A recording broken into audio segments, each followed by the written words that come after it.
So, ladies and gentlemen, estimated speakers and guests, it's a great pleasure for me to open this webinar, which has been organized by FinnAgora, the Finnish Institute in Hungary, in collaboration with Green Policy Center, a Hungarian think tank based in Budapest. My name is Eero Yrjö-Koskinen, and I'm the director of FinnAgora.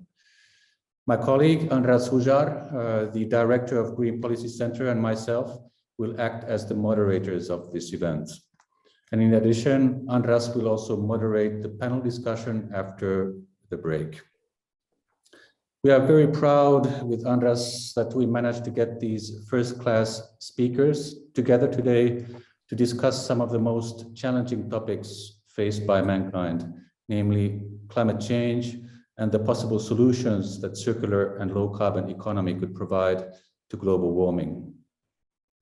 As you are probably aware, we had to change our initial plans and move from a conference in Budapest to an online event due to the worsening pandemic situation in Europe. However, we will try to maintain the same level of ambition in this webinar by raising follow-up questions after each presentation and by providing interpretation from English to Hungarian to those listeners who prefer to listen to the discussion in their mother tongue. Now, we have reserved some 20 minutes for each speaker, including possible follow-up questions. After the first 3 presentations, we will have a 20-minute break, which will be followed by the remaining 2 presentations and a panel discussion before making some concluding remarks and closing the webinar. So I hope you will enjoy today's discussions. And if you have any questions to the speakers, feel free to send them through the chat function. András and I will try to pick the ones that suit best today's discussions. Finally, before giving the floor to our first speaker, I would like to invite Mr. Markku Virri, Ambassador of Finland in Hungary, to present his introductory remarks on today's topic. Ambassador Virri, you have the floor. Thank you very much, Eero. And good morning for everyone. Ladies and gentlemen, let me start with thanking the Finnish Institute FinnAgora for organizing this very special and important event. As the ambassador of Finland, I feel always privileged when I have an opportunity to talk about sustainability and circular economy. They are among Finland's main priorities and are key and are issues where Finland really can contribute to a better future, both at European and global level. Finland has set itself an ambitious goal of becoming carbon neutral by 2035, 15 years before the target date set by the EU. Another goal is to become the first fossil-free welfare society in the world. We strongly and honestly believe that this is feasible. So let me briefly present you some of the measures we plan to do or have already done in order to achieve our goals. To meet the climate neutrality and other binding international and EU targets, our Climate Change Act will be updated so that the carbon neutrality target of 2035 can be achieved. Emission reduction targets for 2030 and 2040 will be included in the Act, in line with the path to carbon neutrality. Targets concerning the land use sector and stronger carbon sinks will also be added to the Act. In addition to this, sector-specific low-carbon roadmaps for 13 sectors have been prepared under the coordination of the Ministry of Economic Affairs and Employment. The sectors include energy, chemical, food and technology industries, as well as agriculture, transport and construction. Some important conclusions can be drawn from the work done until now. For instance, the idea that profitable business and solving the climate crisis are not mutually exclusive. On the contrary, the business community sees carbon neutral solutions as a competitive advantage for Finnish industry. Furthermore, the carbon handprint, meaning positive climate impact, of current and emerging products is immense, and clean solutions offer expert opportunities and new business. Finland can punch above its weight as a provider of solutions for climate change mitigation. Other measures and targets include nearly emissions-free electricity and heat production by the end of the 2030s, as well as reducing the carbon footprint of building, promoting a circular economy and a climate-friendly food policy. In taxation, the focus will shift even more to taxes on environmentally harmful activities. The decline in biodiversity will be halted by reforming nature conservation legislation, increasing the funding for the protection of biodiversity, and promoting a sustainable use of natural resources. Emissions reductions will be implemented in a way that is fair and just, both from a social and regional perspective, involving all sectors of society. Finland's 2035 carbon neutrality goal, the multiple roadmaps and other measures and key projects provide a common direction. Action can occur much faster than expected if all the key stakeholders buy into the idea and work towards it together. This can also inspire organizations or communities to set up even more ambitious goals, as has happened in the current green capital of Europe, the Finnish city of Lahti, targeting carbon neutrality already by 2025, or in Finland's capital Helsinki, which aims to achieve this target by 2030, 5 years ahead of the national goal. Ladies and gentlemen, the situation calls for continued ambitious action, enthusiastic cooperation, and the sharing of solutions around the world. I am extremely happy to be here with you today in this webinar, where we can share action plans, best practices, solutions, and experiences about circular and low carbon economy, resource efficiency, sustainability, and climate change. All participants of the webinar, including our distinguished speakers, the organizers, the audience, volunteers, interpreters, contribute valuably to our common goal and common work to tackle climate change and preserve our future.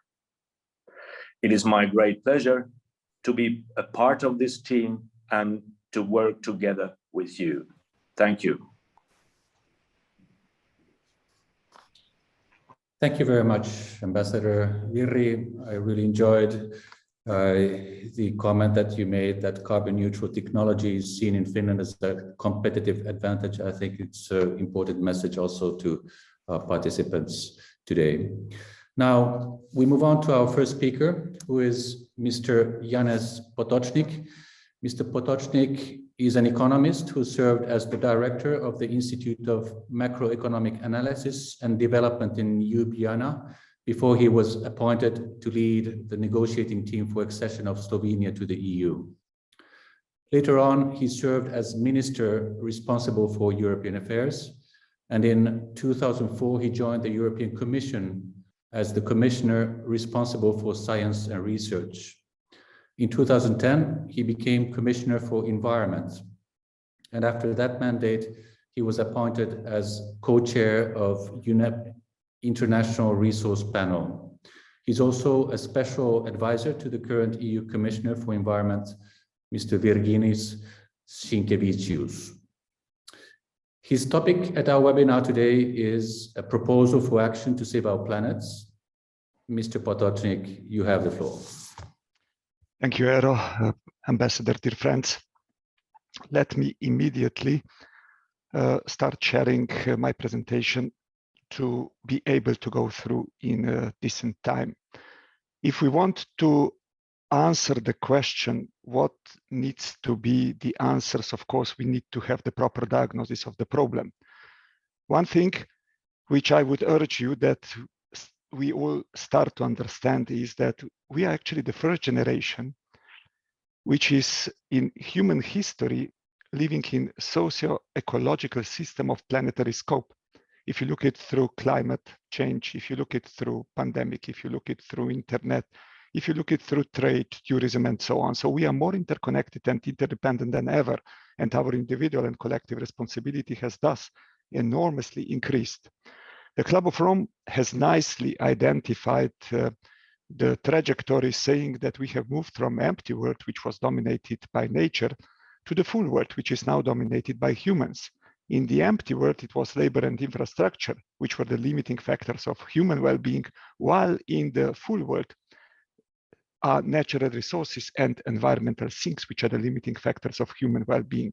Meaning that if you discuss any kind of economic activity in the future and you want to be successful, this is practically impossible without taking into account natural resources and environmental sinks. Kate Raworth is known by its donut approach, which is a kind of a compass for human prosperity.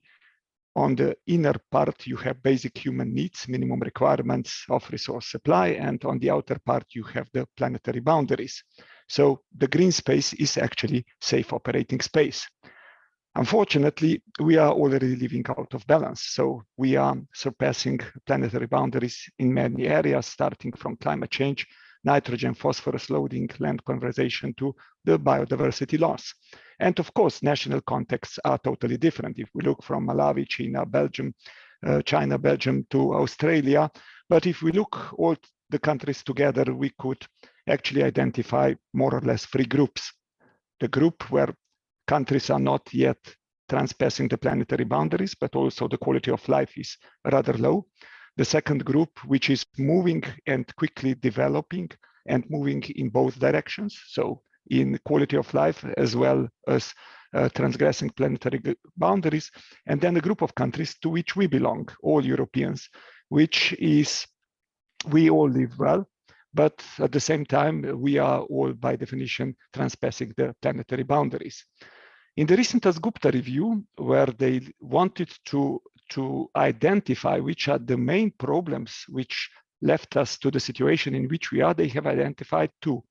The first one, institutional failure, and the second one, the failure of contemporary economics, to acknowledge that we humans are embedded in and not external to nature, and of course, to act accordingly. If we would look to the economic theory and to the markets, which are of course decisive for our economic life, in economic theory, there is an assumption that producers and consumers behave rationally. So we decide our decisions are based on the incentives, on signals which we are getting on the market. And that is actually true. So we behave rationally, but unfortunately, our behavior is rational only if you look to that behavior and judge it from us living here now. But if we are looking it from a longer term, this behavior is not rational at all, because if the behavior which is in the short term rational, it's leading you to a long-term crisis in climate change, pollution, pandemics, social crisis, and so on, something is terribly wrong. So if we would a bit simplify, we could say that production capital, it's overvalued and over-rewarded, that human capital, it's undervalued and under-rewarded, and at the end, natural capital, it's in many cases not valued at all. So if we think that out of those signals on a long term, we will get a kind of balanced social, economic, environmental situation, we are of course mistaken. This leads me now to the second part, which is dealing with the natural resource management. Why natural resources are so important? Normally, when we talk about the problems, we talk about climate change, biodiversity loss, we actually talk about the results, the state of the matter, about the impacts. Immediately when we start to talk about the drivers, pressures, we have to turn to humans and to human activity. And what is actually connecting both, what is the bridge between the economic side, if you manage the resources in the company, and influence on the result very much depends on the natural resources. And if you mismanage them like we do, we have the consequences like climate change and biodiversity loss. And again, natural resources are there as a bridge. So we could conclude that the use of natural resources sits at the very heart of the challenges. The way we mismanage them is a kind of a common cause of climate change, biodiversity loss, pollution, health impacts. But that is also quite an interesting positive message of hope that identifying these root causes of these drivers, we can deliver policy responses that can tackle them effectively actually together.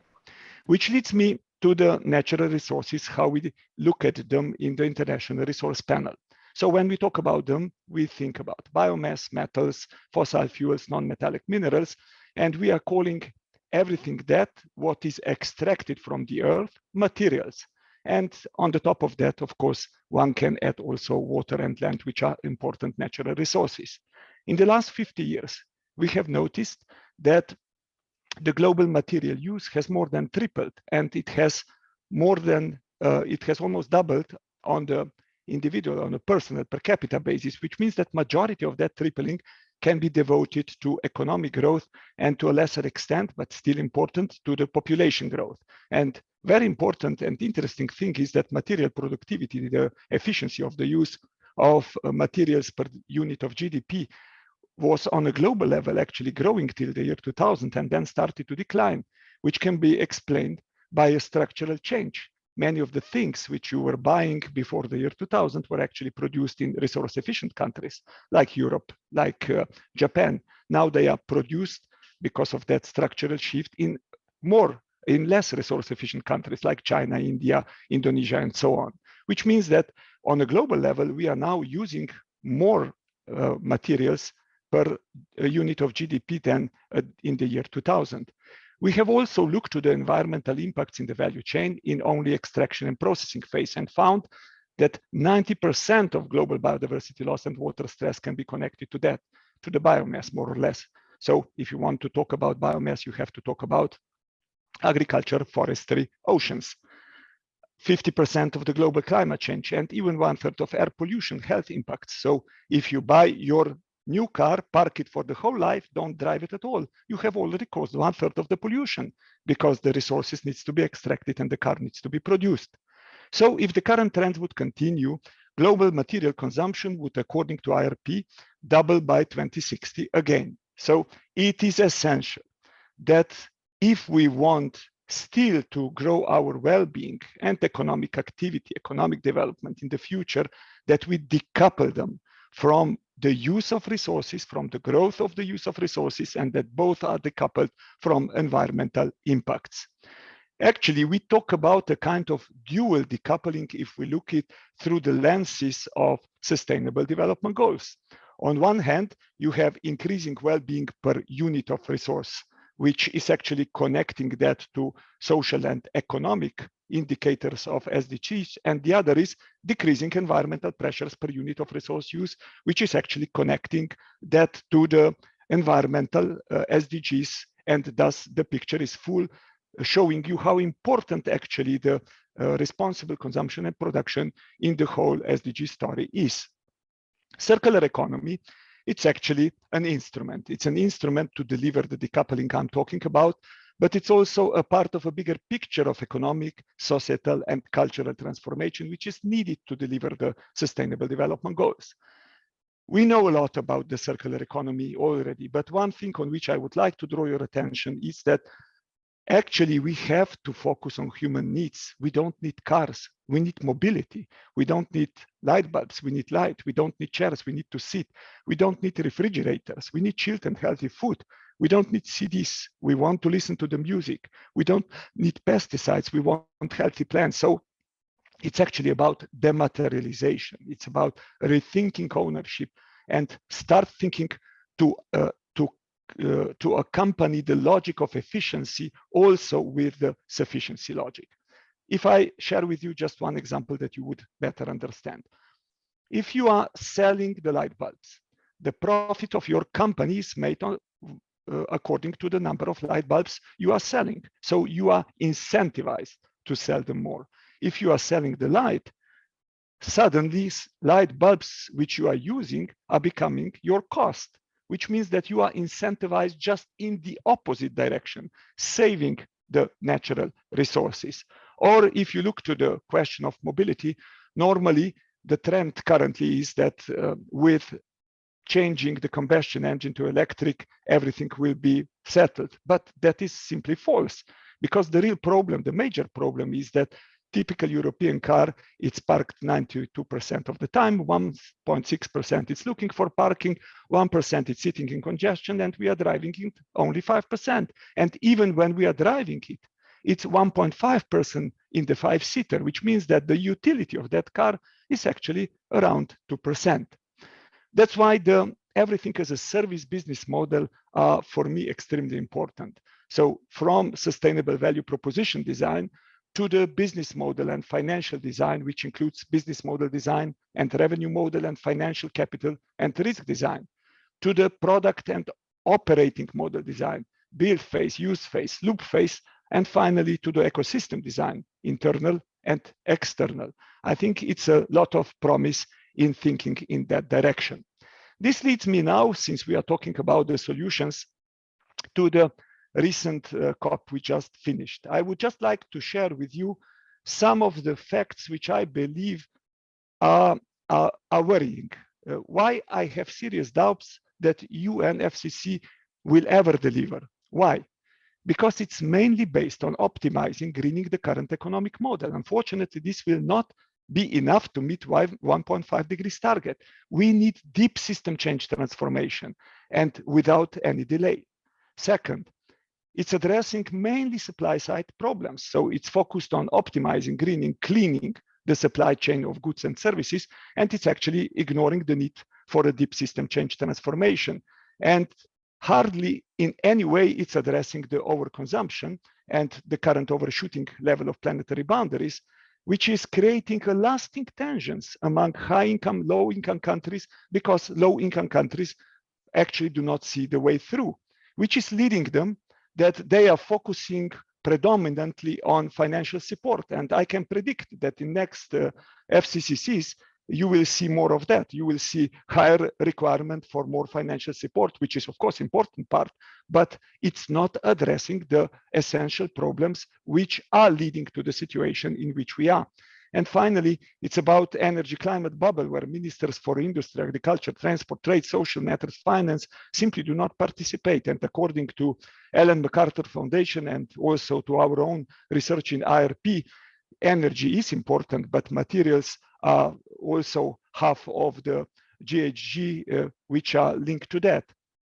So the natural resource management matters, when they are discussed, like industry, transport, are very much focusing inside the FCCC on just the surface problems. If I just give you one example, this was named as Glasgow Breakthrough. It was announced on road transport aiming for zero-emission vehicles to be the new normal, accessible, affordable, and sustainable in all regions by 2030. I sincerely hope that this will not be a new normal, because we need to rethink the role of the car in the overall mobility system, and not just to think about the car itself.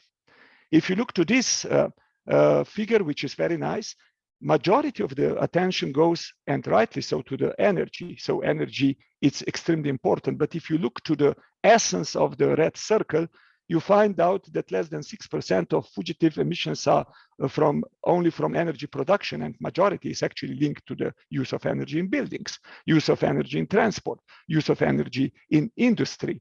So when we look to the questions which are connected to electricity generation, we shouldn't look only through the optic of GHG, which is currently the practice. And this is the slide which was produced by RP some years ago, but also through other indicators, human health, ecosystem health, land use. One can, and of course, material requirements. One can easily say that all electricity renewable options are better off if you look it through GHG, human health, ecosystems health. But when you look to land use, and in particular to material requirements, suddenly the situation changes. So one thing which it's important message, any kind of production of electricity has environmental consequences. Of course, the environmental consequences of photovoltaics, solar, wind, hydro is much less than everything which is connected with coal or natural gas. But we have to take that into account and accept that fact. So when we look to those solutions, we have to combine supply side solutions, which are currently in practice, with demand side solutions, so the whole decoupling circularity story, and with nature-based solutions, which are the most effective and the cheapest of all. Which leads me finally to the European Green Deal, which has great ambition and vision, but what is actually needed to make it implementable? Why the European Green Deal is so important? Because it's the first strategic document which is on the EU level, which is basically saying very clearly that economic and environmental goals are not in contradiction. On the contrary, it's a precondition if you want to have economic development to respect that. And because it's also very nicely putting European efforts into the global agenda, UN 2030 and Sustainable Development Goals. But let me try to share with you very quickly, because unfortunately this would deserve much more time, to explain it in a way that you would understand, but something which we have done together, the Club of Rome and Systemic, just a year ago and published, and we call it a system change compass, achieving the Green Deal in time of recovery. So we firmly believe that the ambition, vision of the Green Deal is clear, but implementation is uncertain. Why? Because it does not sufficiently address drivers and pressures that cause environmental damage, because it does not offer a systemic perspective to guide decision-making, and also due to the implementation, which is put at extra risk due to the COVID recovery. That's why we have done this proposal. So the essence of the proposal, it's on one hand, the policy picture, what are the needed redefinitions, changes in policy approach, and then we have concretely proposed 30 policy orientations to lead that transformation. But in the second stage, we have connected that to the real economy, to the economic ecosystems, as we are calling them, and to the investment opportunities, we call them champions of the future. So just to give you a glimpse of what Compass is telling you about. So about the redefinitions, we should redefine prosperity, natural resource use, redefine progress, redefine metrics, redefine competitiveness, redefine incentives, redefine consumption, redefine finance, redefine governance, and finally redefine leadership.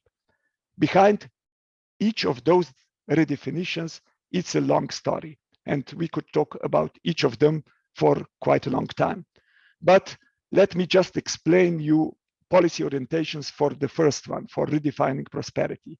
We claim that more attention should be given also to the wealth distribution. Currently, the attention in policy world is only to the wealth creation. Why? Because we have to ensure that economic transition contributes to equality and social fairness by guaranteeing universal basic services and minimum levels of income. We should also create conditions for social acceptance of necessary transition, so that middle and low-income groups could absorb full cost through all economic ecosystems. That's necessary, and we have to understand that environmental and social transition are actually two sides of the same coin. And finally, we are advocating here, like already the ambassador from Finland reiterated that they are doing in Finland, to replace part of the income-based taxes with resource-based taxes to address resource as well as social policy targets. When we start to talk about economic ecosystems, we have actually identified only 4, which are, from resource intensive point of view, important from to meet human needs: nutrition, housing, mobility, and daily functional needs. So everything what you consume, computer, the things which you are wearing, and so on. But then there are also 4 other relevant ecosystems which are not actually human needs, but they are resource intensive, but major enablers that human needs could be met: nature-based solutions, energy, materials, and finally innovation, digitalization. It's the most important part, and all that it's connected to a very tightly connected system. So if we would look then to the to the investment opportunities which are based on that. We have identified 50 plus of them, which is a kind of blueprint for the future investments. And then you have it for mobility, for each one separately, and each one is nicely explained. So if I summarize 10 redefinitions, 8 economic ecosystems, inside that all investment opportunities and all that connected with the policy options and explanations. What would that actually mean in policy terms? Redefining consumption from owing to using, redefining production from mass sales to providing efficient functionalities, redefining core economic incentives such as taxation, subsidies, public procurement, integrating well-being as the objective across all policies, measuring sustainability with a life cycle perspective, harmonizing it across all policy areas, activating existing financial potential to enable transition, looking at innovation in categories of economic ecosystems that provide societal functions rather than in categories of production sectors as we do today. So to conclude, dear friends, science is convincing and the change is simply unavoidable. Goethe nicely put it, knowing is not enough, we must apply, willing is not enough, we must do. I think that there has never been a better moment for Europe to move from a history of a resource-driven imperialism into an era of responsible use of natural resources, mitigating our resource fragility and strengthening our preparedness and resilience, which would clearly position also European Green Deal, give it a real historic strategic weight in our efforts to fulfill the aspiration for a global circular economy and implement SDGs. From the resource management point of view, the 21st century will be actually marked by decarbonization and dematerialization. So whatever you do, whatever you think about, you have to judge your activities inside those two optics. Circular economy is certainly not a new concept. It's the oldest concept on the earth. Nature, it's the bioeconomy organized on the principles of the circular economy. Nothing is lost, everything has its purpose. So for the beginning, there is only one question which we really have to answer, and that is, do we agree that we humans are part of nature too? So if you would have the problem of answering that question, which is pretty much straightforward, since I'm sitting in Belgium, the most useful would be the advice of the most famous Belgian, that's the detective Hercule Poirot, when he was once asked why he's speaking about himself always in the third person. He replied something like that: if one is such a genius like myself, it's very important to establish a healthy distance to himself. So that's actually the most important of the task which we have in front of us. Establish a healthy distance to ourselves so that we do not maximize only our own life this very moment, but think about also the other human beings with which we are sharing the planet and think about the future generations. Thank you for your attention.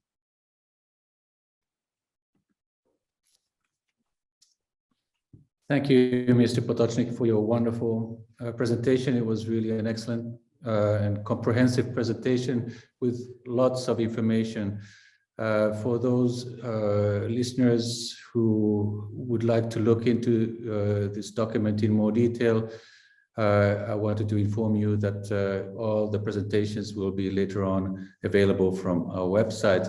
But I think my colleague András Huszár had a follow-up question. Just a minute, András, if you can step in now. Thank you very much, Eero, and good morning to everyone. On behalf of Green Policy Center, I also like to welcome you all. And thank you, Mr. Potocnik, for the extremely valuable presentation. It was really great and it was really comprehensive in such a short period of time. I had so many questions in mind, and maybe we can talk about them later on in the panel. Sure. But maybe one stand out, and I wanted to ask you about this one. So you mentioned decoupling, which is obviously a key concept. And with regards to that, you mentioned dematerialization. So like owing, instead of owing, more like using, instead of products, more services, etc. But I mean, how can it be understood in those parts of the world where actually people never had properties, and you know, there's a natural desire in people to own products like cars and all other materials, etc. So because we see that as well in Hungary, like people are buying more cars, but I think this process is more dramatic in the third world, in far part of Asia, for instance, in China in particular. So how do you see how can people be convinced, instead of trying to owe something finally, not to owe it, but rather to use it? Yeah, that will not be easy. I think it's first of all two facts. One is that, of course, in the first place, you have to look to the countries which are currently already terribly overshooting planetary boundaries. So it is our job to do it and focus on those countries. And second, I think in our countries, the situation it's rather optimistic.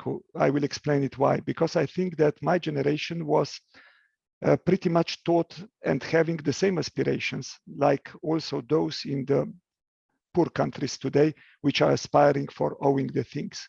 It was after the Second World War generation, and we were taught by our parents that if we do not have our own house and a car parked in front of the house, that our life was simply not successful. The young generation is different. So they think more in the terms of using than actually owing. And I think that the young generation is actually the hope on which we can build this transition. While when it's coming to the, of course, developing countries, in the first place, we have to understand that they have to develop, and also in economic sense. And what we have to do, it's simply as much as possible trying to transfer the knowledge, help, education, if you want, that they would leapfrog and not repeat some of the mistakes which we have done. That will not be easy. I'm absolutely aware of that, but that doesn't mean that the concept is not the right and that we should not aspire to go in that direction. Thank you. Thank you very much, Mr. Potocnik. There was another follow-up question by one of the speakers, but due to time constraints, we will come back to that one during the panel discussion. Anyhow, our next speaker will be Mr. András Wigman, who is a former member of the European Parliament, also honorary president of the Club of Rome, and a member of the International Resource Panel. In addition, he is the chair of Circular Sweden, which is a platform for producers, retailers, and recycling companies to advance the circular economy. He's also a member of the Royal Swedish Academy of Sciences, the World Academy of Art and Science, and the World Future Council. Mr. Wigman will speak today about resource efficiency revolution, a precondition for sustainability. Mr. Wigman, you have the floor. Thanks a lot, and thank you, Janez, for your very, very comprehensive and interesting lecture. I would just want to support everything you said and stress the importance of realizing that what we need is really a thorough transformation of society. And we need to go from a model which is focusing mainly on quantitative indicators to a model that values quality of life, well-being for individuals. And as you said, responding to human needs in an efficient way, and not only focusing on producing more material consumption. You have already covered much of the background. I don't have to emphasize again that we are overusing the Earth's resources. This graph shows you that material demand and material use is very closely aligned, as Janez said, to the growth of GDP. The red curve is materials, the green curve is GDP growth, and the blue curve is carbon emissions or greenhouse gas emissions. You can see that there is a slight decoupling happening when it comes to emissions. but we still continue to demand a lot of materials, and material use grows faster than economic growth presently. And I think that's mainly due to infrastructure development in countries like China, India, etc.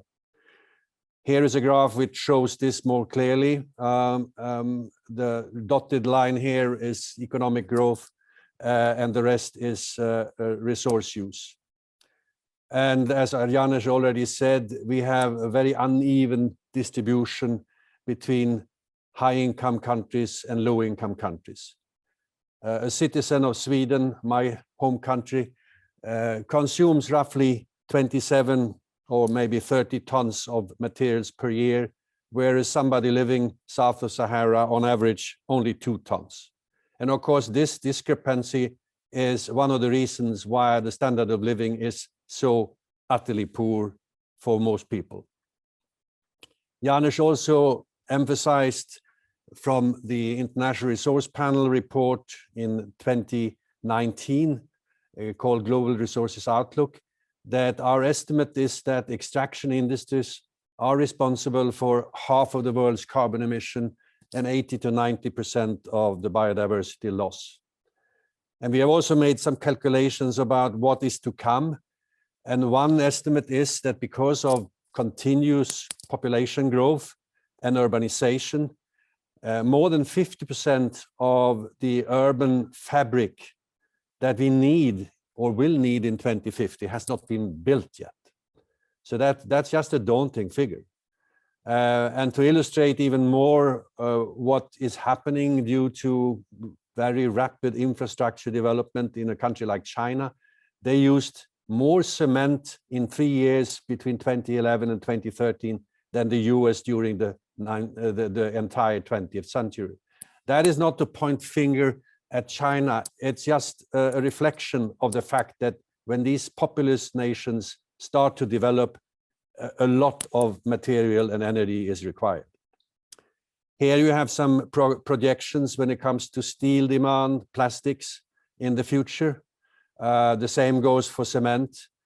Clothing and textiles is more or less the same. We have doubled the consumption of clothing and textiles in the last since the year 2000. Electronic waste generation is increasing as we speak, leading to a lot of course, problems. Many people in developing countries are trying to make a living out of that electronic waste, but we know there is a lot of toxic materials involved. So this is, of course, not sustainable.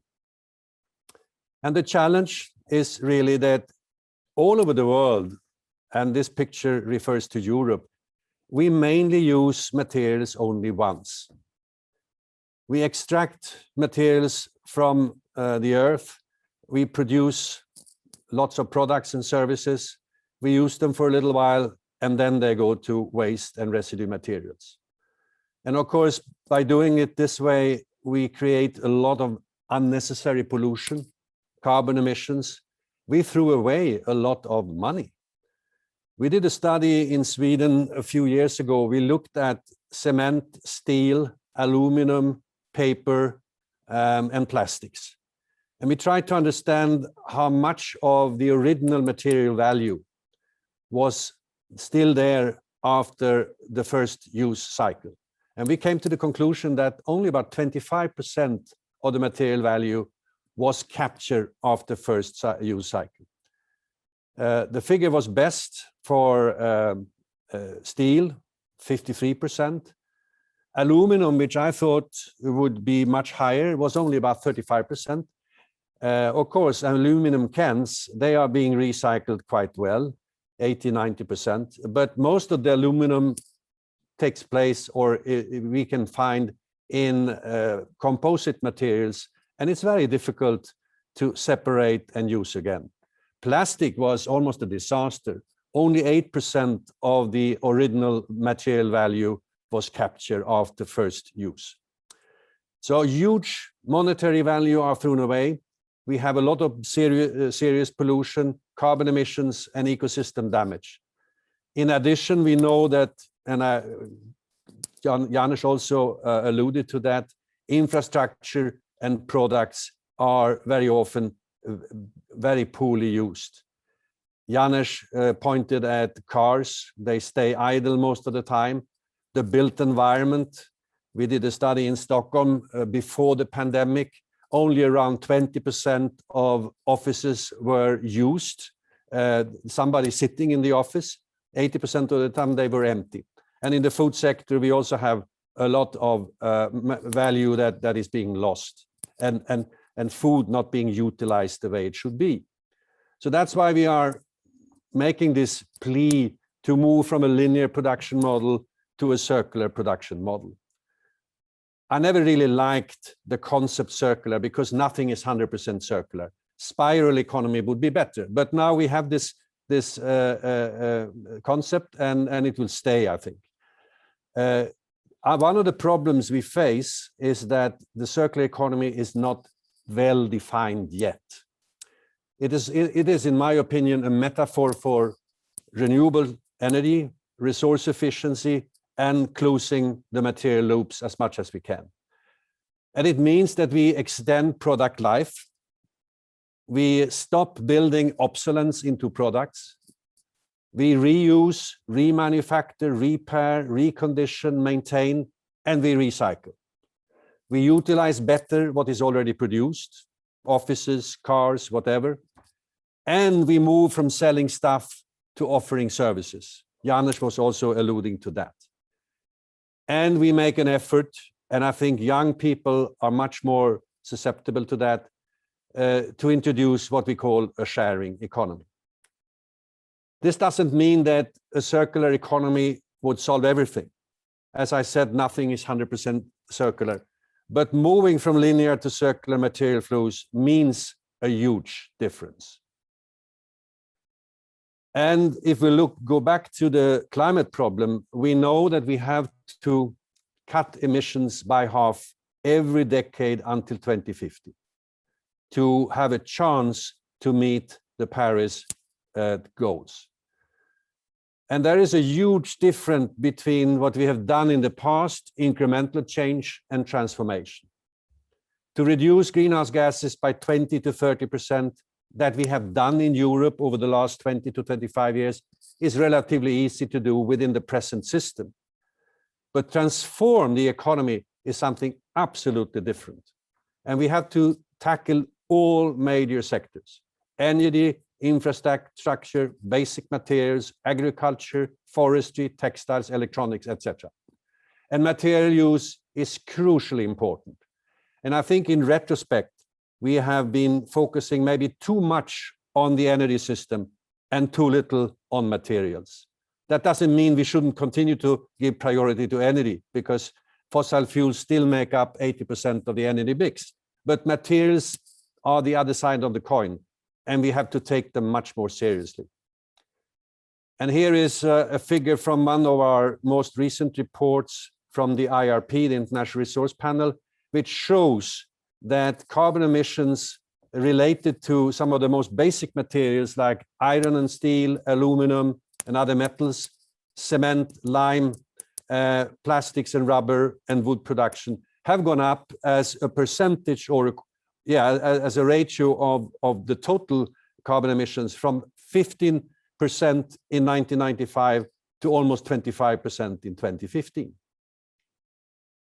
Material Economics, which is a consultancy company in Sweden, they did a study a few years ago on the European economy and tried to understand what would it mean if we had a concerted effort in the European economy to deal in a more resource efficient and circular way with steel, plastics, aluminum and cement. And they came to the conclusion that compared to business as usual, we would be able to cut emissions just by being more efficient in those areas by more than 50% till 2050.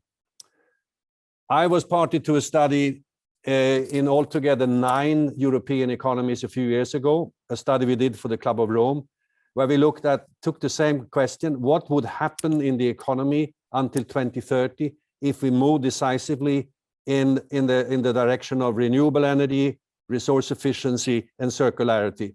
And we came to the conclusion, and the figures were pretty similar for countries like Sweden, Finland, France, Spain, etc., that we would cut carbon emissions by roughly 2/3. And we would also increase employment, because an economy that is caring more for what is already produced, which is based more on services than automatic production, it means also more employment. We did a study a few years ago that was presented again at COP26 in the International Resource Panel, resource efficiency and climate change. And we focused on two sectors, mobility and transport, and the built environment. And what was interesting in that study was that we looked at what Janez was alluding to. How do we meet people's needs? And one of the areas we concentrated on was how can we design both the built environment and mobility in a way that we use less materials. So that was one important priority. We also looked at the possibilities for material substitution.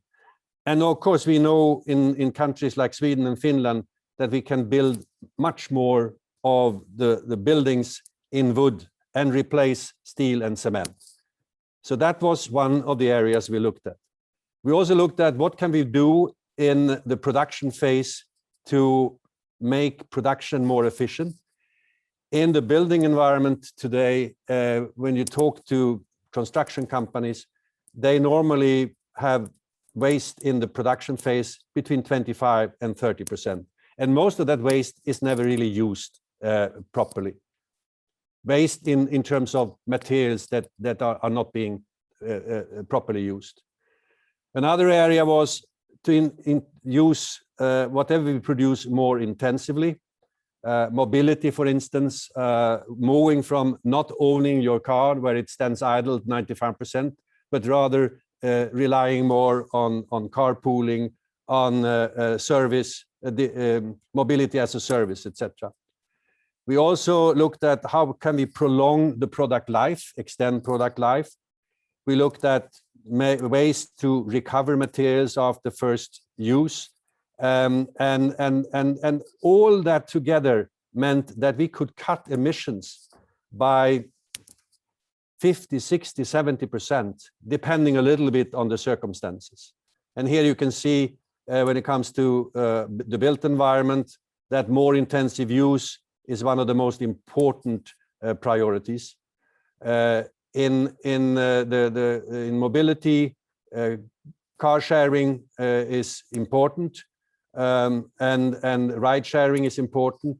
Material substitution, smaller, more appropriate vehicles is also important. So there we have the whole issue of design. So even if there are some limitations, nothing can be 100% circular. Many studies prove that resource efficiency or circularity would yield considerable benefits. Lower demand for virgin materials, less pressure on nature, carbon emission reductions, less pollution, more employment, improved security of supply, and, which of course is important for both consumers and producers, lower costs. The European Green Deal is paying a lot of attention to this. They have a circular economy action plan. I don't have the time to go into details, but there you have a number of initiatives that are in the making that will move the whole the economy in the right direction. So finally, I think it's very important to be clear that even if the circular economy makes a lot of sense, it will not happen by itself. And the reason is, of course, that we come from a historical situation where natural resources seemed abundant and they were cheap. And we never paid for the external effects. And the business model of companies was really focusing a lot on, or giving priority to, high throughput of products and materials. And for instance, fast fashion today is a perfect example. Consumers are offered cheap clothing and they are supposed to use them a few times and then buy new stuff.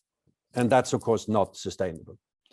So in order for this transformation to happen, we need, I think, first of all, we need a tax shift, because in most cases, virgin materials are still less expensive than reused or recycled materials. And as long as this is the case, I don't think this transformation will happen.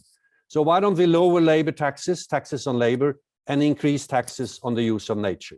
It's not easy to do because of the global economy, but I think the European Union should take a step in this direction and show the rest of the world. We could start by removing VAT on reused materials. That would give a push to the secondary materials market. We need to design products and materials in a different way. They should be easy to reuse. We need to put requirements for reused materials in new products. You could have a 30 or 40 or 50% requirement in many products, at least in the wake of a tax shift. I think the public sector should promote this idea to moving from products to services. And it could do it primarily through public procurement, because public procurement represents something between 15 and 20% of the economy. And of course, it has to lead the way. Material efficiency, circularity has to be a priority in climate policy strategies. It hasn't been in the past. We need, of course, to give priority to circularity in innovation programs. And finally, we shouldn't forget that there is something called the rebound effect. When you make a system, an economy, more productive, you free up resources. And they very often are used to demand more energy and resources somewhere else in the economy. So here we have to be conscious of the fact that there is a rebound effect, and we have to control that. Finally, as I said, resource efficiency and circularity will lessen pressure on ecosystems, reduce carbon emissions, but it must be complemented by rethinking the whole notion of quantitative indicators. We need to focus on welfare and well-being, on quality of life. And quality of life is much more than material consumption. Priorities must shift primarily in industrial countries to lead the way.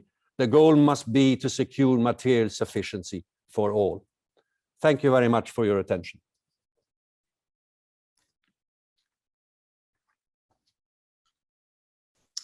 Thank you, Mr. Wijkman. Again, an excellent presentation which complemented perfectly the previous presentation from Mr. Potocnik.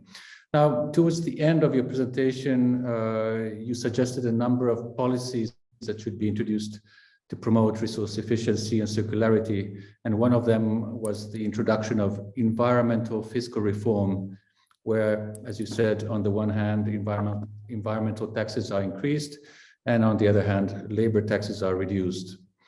I personally think that this is a wonderful idea, as it would use the price mechanism to show the external costs that a specific product or activities in general have caused to the environment. But as you know, in reality, this concept has proved to be very difficult to implement, as it would require a wider consensus among key players, competitors, both at a regional and global level. You suggested that the European Union should move forward in this respect, but unfortunately, so far, fiscal measures have been concentrated mainly to national governments, and the EU has had very little to say on these topics. So my question to you is, how do we achieve this systemic change, which would take into account the external costs to the environment, which many see as crucial if we intend to tackle global warming and the depletion of biodiversity? Because so far, clearly, there has not been a consensus to move forward in this direction, as you mentioned. Well, you know, I base some of my understanding on this on having been chairing the Swedish Recycling Industry Association for many years. And it is a fact that the secondary materials markets is not really functioning well. In a few areas like scrap metal, it does, but in all other areas, it doesn't work well. And of course, you can have requirements for a certain percentage of reused materials in new products. So that is one way to go. But I think to do that in the economy at large would mean a lot of bureaucracy, and it would be very, very difficult. Maybe you can lead the way in a few areas, like plastics, for instance. But I think to get the dynamic and to really move the whole economy from a linear thinking to more circular and resource efficient thinking, you need price signals. I mean, it's just as simple as that. And I'm conscious of the fact that in almost every study looking at this, there is reference made to a tax shift, but the political system is rather silent on the issue, probably because it's difficult. But I mean, in order to make this happen, I think we have to take these steps. It may take time, but we have to get them. Thank you. I fully agree. But I have also faced the skepticism among political decision makers, both at national and European level. So let's hope that things will change now as the common understanding on our challenges that we're facing is building all over the world. We need to move on now to our next speaker, who will be Ms. Diana Ürge-Vorsatz. She's a professor at the Central European University and serves as a vice chair of Working Group 3 of the IPCC, which is the Intergovernmental Panel on Climate Change. And in addition, she's also vice chair of the Hungarian Panel of Climate Change. As an environmental scientist and mother of 7 children, she dedicates her current work to preserving the long-term future of civilization and natural environment. Based on her wide experience in this field, Professor Ürge-Vorsatz will today provide us with a roadmap to tackle climate change. Professor, you have the floor. Thank you very much for this really prestigious invitation, and it's such an honor to be able to speak after these 2 humbling speakers, and it will be difficult to stand up to the challenge. But anyway, let me jump right into the middle because I want to relate to a lot of their messages. First of all, just one very important high-level message from the recent report of the IPCC, which was released in August. And it was actually very new to me, the fact that if you want to limit human-induced global warming to any level, 1.5 degrees, 2 degrees, 5 degrees, 10 degrees, any level, we have to reach at least net zero carbon dioxide emissions and also reduce other greenhouse gases. That means getting out of fossil fuels is just non-negotiable. And then I think what really follows from that the sooner we do this, the sooner we reach net zero, that will determine the climate of the rest of the many, many generations to come. So I think that means it's a huge responsibility on us in the next 2-3 decades, how soon we are able to reach this net zero, because we cannot, as Valérie Masson-Delmotte, the co-chair of Working Group 1 said, climate is not like a thermostat that once, okay, we go up, then, okay, we just take out a lot of carbon from the atmosphere and then return it down again. No, it won't work like that. So anyway, the point is that there is different scenarios. Only very few actually reach net zero very fast. And only very few really give us the opportunity to keep the Earth at fairly habitable levels in the next couple of centuries. And I want to have focus particularly on the issue of the net in the rest of my talk. So this is from the 1.5 degree global warming report of the IPCC. These are many net zero scenarios, pathways that can all lead us to 1.5 degrees, even though the time has left a little bit. But I do want to make the difference or show you 2 different futures, 2 different pathways, which was one of my tasks. So let's unbundle what the P1 line means and what the P4 line means out of this spaghetti diagram. But first of all, the really good news is that at least we published that figure, that single figure 3 years ago. It's just barely 3 years ago from the 1.5 degree report. We never said, of course, everybody thinks that the IPCC said or recommended we have to go towards net zero. No, we don't say anything like that because the IPCC never prescribes. all we showed was this figure, in which we showed if you want to reach 1.5 degrees or keep temperature limits, you do have to get to net zero middle of the century. And the really good news is that after Glasgow, we have 90% of the global emissions already committed to something similar to net zero by roughly to, or actually to net zero by similar to something middle of the century. Although you can kind of consider that committing by a government with a 4-year term, committing to net zero is something like this, that this old gentleman commits to phasing out his alcohol consumption within the next 29 years. But we also see that actually these are coupled with 2030 targets, even though we know that these 2030 targets are pretty far so far from where we would have to be in on a track which would lead us to 1.5 degrees. It's still at least a very good direction that we have set off. And the point I want to make is that although my colleagues are very brave in drawing lines after 2030 and concluding temperature targets by the decimals towards the end of the century, I actually don't quite understand how they can be so confident, since really the big difference is not necessarily on where we are exactly or when we are exactly into at net zero or where we are at the end of the century, but what has in between, how quick we go down with those emissions. And actually this will be one of the very important messages of our new report that's coming out in April, of the Working Group 3 report. Because, for example, as this figure shows as well, if we had started this, let's say in 2016, but okay, let's not say 20, then 5% reduction per year would have been enough.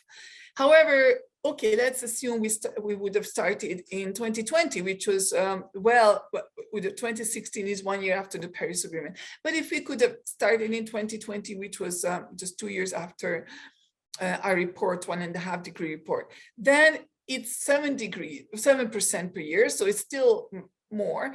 But if we still keep waiting with the peak and we start declining at 2025, we will have to reach a 15% per year. So really every single year means a very important delay. So now let me focus on the P1 and the P4, so two different visions for the future. And so let's see what the P4 type of net zero means. The P4 type of net zero means the gray is the fossil fuel related emissions. Yellow is BECCS, or bioenergy combined carbon capture and storage. Nowadays, we refer more to carbon dioxide removal or negative emissions, so different other technology more than just BECCS, but basically these are negative emissions or carbon dioxide removal and storage.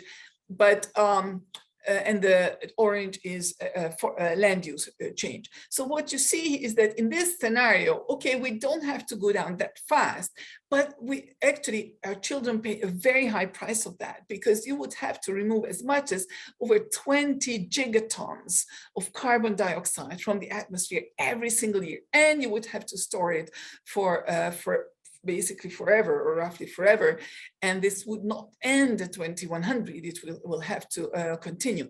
And just to remind ourselves, so many of the net zero targets are relying on both corporate and national or regional, rely on a lot of offsets or a lot of negative emissions.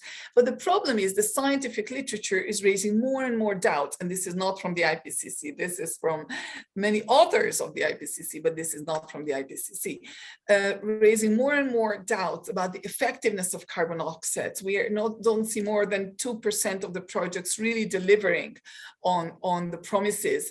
And but I think the more important bottom line is that negative emissions or carbon dioxide removal will be needed even in the most ambitious mitigation scenarios, even if everyone tries to go to as much zero as they can.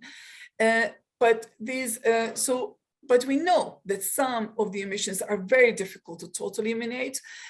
So we really need some of the negative emission capacity that we have for these, or for removing historic CO2 from the atmosphere, and also for that we have fairly limited capacity. So, and to back up my statement that we really have limited capacity and it's also going to cost a lot, but limited capacity for negative emissions or CDR. Just let's take this particular paper, which showed that just removing 3.3 gigaton of CO2 through BECCS, carbon bioenergy combined carbon capture and storage, and here we are talking about just 3. And I mentioned that scenario which I showed is talking about 20 gigaton. So just 3 would mean over 3 times the word total harvested land for cereal production. It would mean twice the word annual water use for agriculture. We know that agriculture uses the highest amount of fresh water altogether. 20 times the US annual nutrient needs use, 1.6 times more the word total coal-fired power plant capacity. So enormous resource consumption just to remove 3. So removing 20 is really questionable. So more and more scientists are raising the alarm that perhaps the concept of net zero actually is a dangerous trap. This article in the conversation was authored by former IPCC chair and today's chair of the Intergovernmental Biodiversity and Ecosystem Services platform, IPBES, Bob Watson, and many other scientists.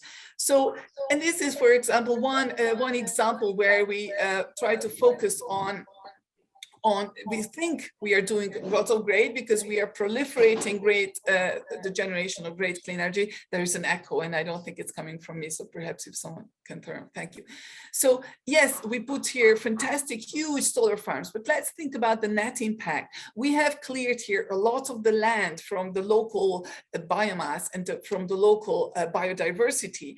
And with clearing that, all that embodied carbon from the vegetation went back to the atmosphere. And since we disturbed the soil, all of that carbon that has been stored for centuries in that soil is also slowly getting back to the atmosphere. So I'm absolutely not convinced that on a net basis, we are doing better in a carbon sense with this solar farm than good. So the point is that there is a lot of alarm, and I think it all goes back to the question that both previous speakers have alluded to. Why are we only thinking about how we can produce the next clean kilowatt hour? We will not be able to tackle this challenge if that's the only thing we think about. We also have to think much more about how we can avoid producing the next kilowatt hour, of course, without compromising well-being and compromising the services. And here comes the P1 scenario. The P1 scenario was constructed by scientists led by YASA. It's called the LESS scenario, which says, okay, let's try to do this without negative emissions or carbon dioxide removal. And yes, they found, yes, it was possible, but the major difference between P1 and P4 is that there is a radical demand immediately in energy, radical drop immediately in energy demand, not at the expense of again, well-being and services, but simply we focus our efforts on reducing energy demand rather than just always where to produce even more clean energy from and focusing on major, let's say, hydrogen infrastructure or big clean energy supply infrastructures, which are also needed, but equal attention or more attention to how to avoid the need for these. And I'm very happy to say that just a few days ago, our recent paper, major paper from many IPCC authors, that was published in Nature for Climate Change. This is now trending as the highest read paper in Nature Climate Change, where we emphasize the importance how reducing demand not only helps climate change tackle much faster, but also very significantly can improve well-being and can speak very much and advance very much sustainable development goals. So we show that these options, bridging socio-behavioral, infrastructural, and technological domains can reduce counterfactual sectoral emissions by 40 to 80% in end-use sectors.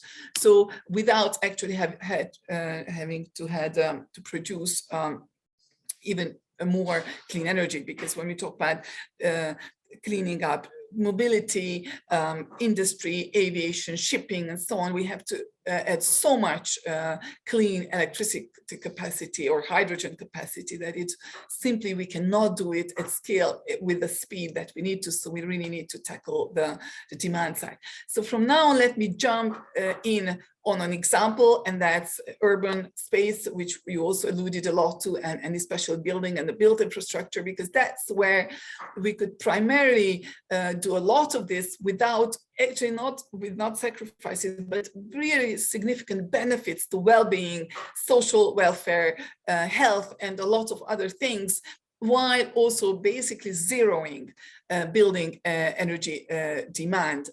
And that's what I want to bring a couple of examples. This is, for example, I believe the power plant of the 21st century. This is an energy positive building. It happens to be from China, but I just was at this amazing passive house conference with 40,000 people there, and an exhibition of dozens of buildings, net zero or actually energy positive buildings. And what I want to show, these are very livable buildings, which I'm sure that those of you who are from the north know, but those of us from Hungary believe that, you know, net zero buildings must be these terrible, dark, cold caves, and they are not that at all. In fact, Hungary also has already many passive houses. Net zero buildings are unfortunately a little bit fewer, but still they're already starting to proliferate. In fact, some of these are growing up in the poorest eastern parts of Hungary. And the reason is because people want even more ready-to campaigns. They want to have a zero utility bill. And these for the average families, well, average from the sense they can afford their own dwelling, but when they can, it's important for them that they pay the really low bills, and this is what they assure them. So these already exist and are affordable and have a lot of other benefits.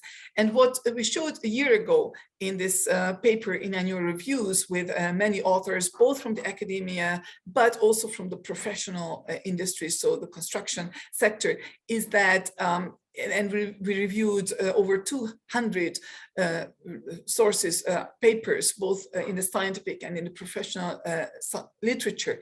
And we really managed to conclude that basically net zero global building sector is feasible, because by today we can build and even retrofit net zero buildings almost basically everywhere on the planet, in Europe definitely, and we can even retrofit them to net zero level, and not only from a heating and cooling perspective, but also if we include all building energy uses. And here I want to show you one example which I really like to use, because that's also where I made one of the major scientific mistakes of my life, when originally zero energy buildings became popular, and I was trying to show with science how it's not possible in certain areas to build net zero energy buildings. One area which I definitely saw, Central Europe, with little sun and office buildings with very high per square meter energy use, is just high rise, you know, with little solar installation area per floor area. It's impossible. Now, fortunately, practitioners don't listen to my science, and so they are more bold, and they have done it. So this is the Technical University of Vienna, and it has been retrofitted from this building to this, which is an energy positive building. It produces more energy than consumes. So it's the 21st century power plant that I was talking about. And in the end, I wasn't that stupid, because in the end, this building was originally consumed 800 kilowatt hours per square meter per year. Even the best, most modern office building in Vienna consumes about 450. And if you can only produce with the highest tech only 60 kilowatt hours per square meter solar energy, then clearly 450 is bigger than 61. So originally I wasn't that crazy. But fortunately, there are even crazier people than me. So this is what they have done. And don't worry if you don't understand German. The point is really what they have done was doing really advanced research or thorough, not advanced, really thorough research and understanding of what people and users are using energy for in that building. Many different uses, as you see, from elevators to security systems to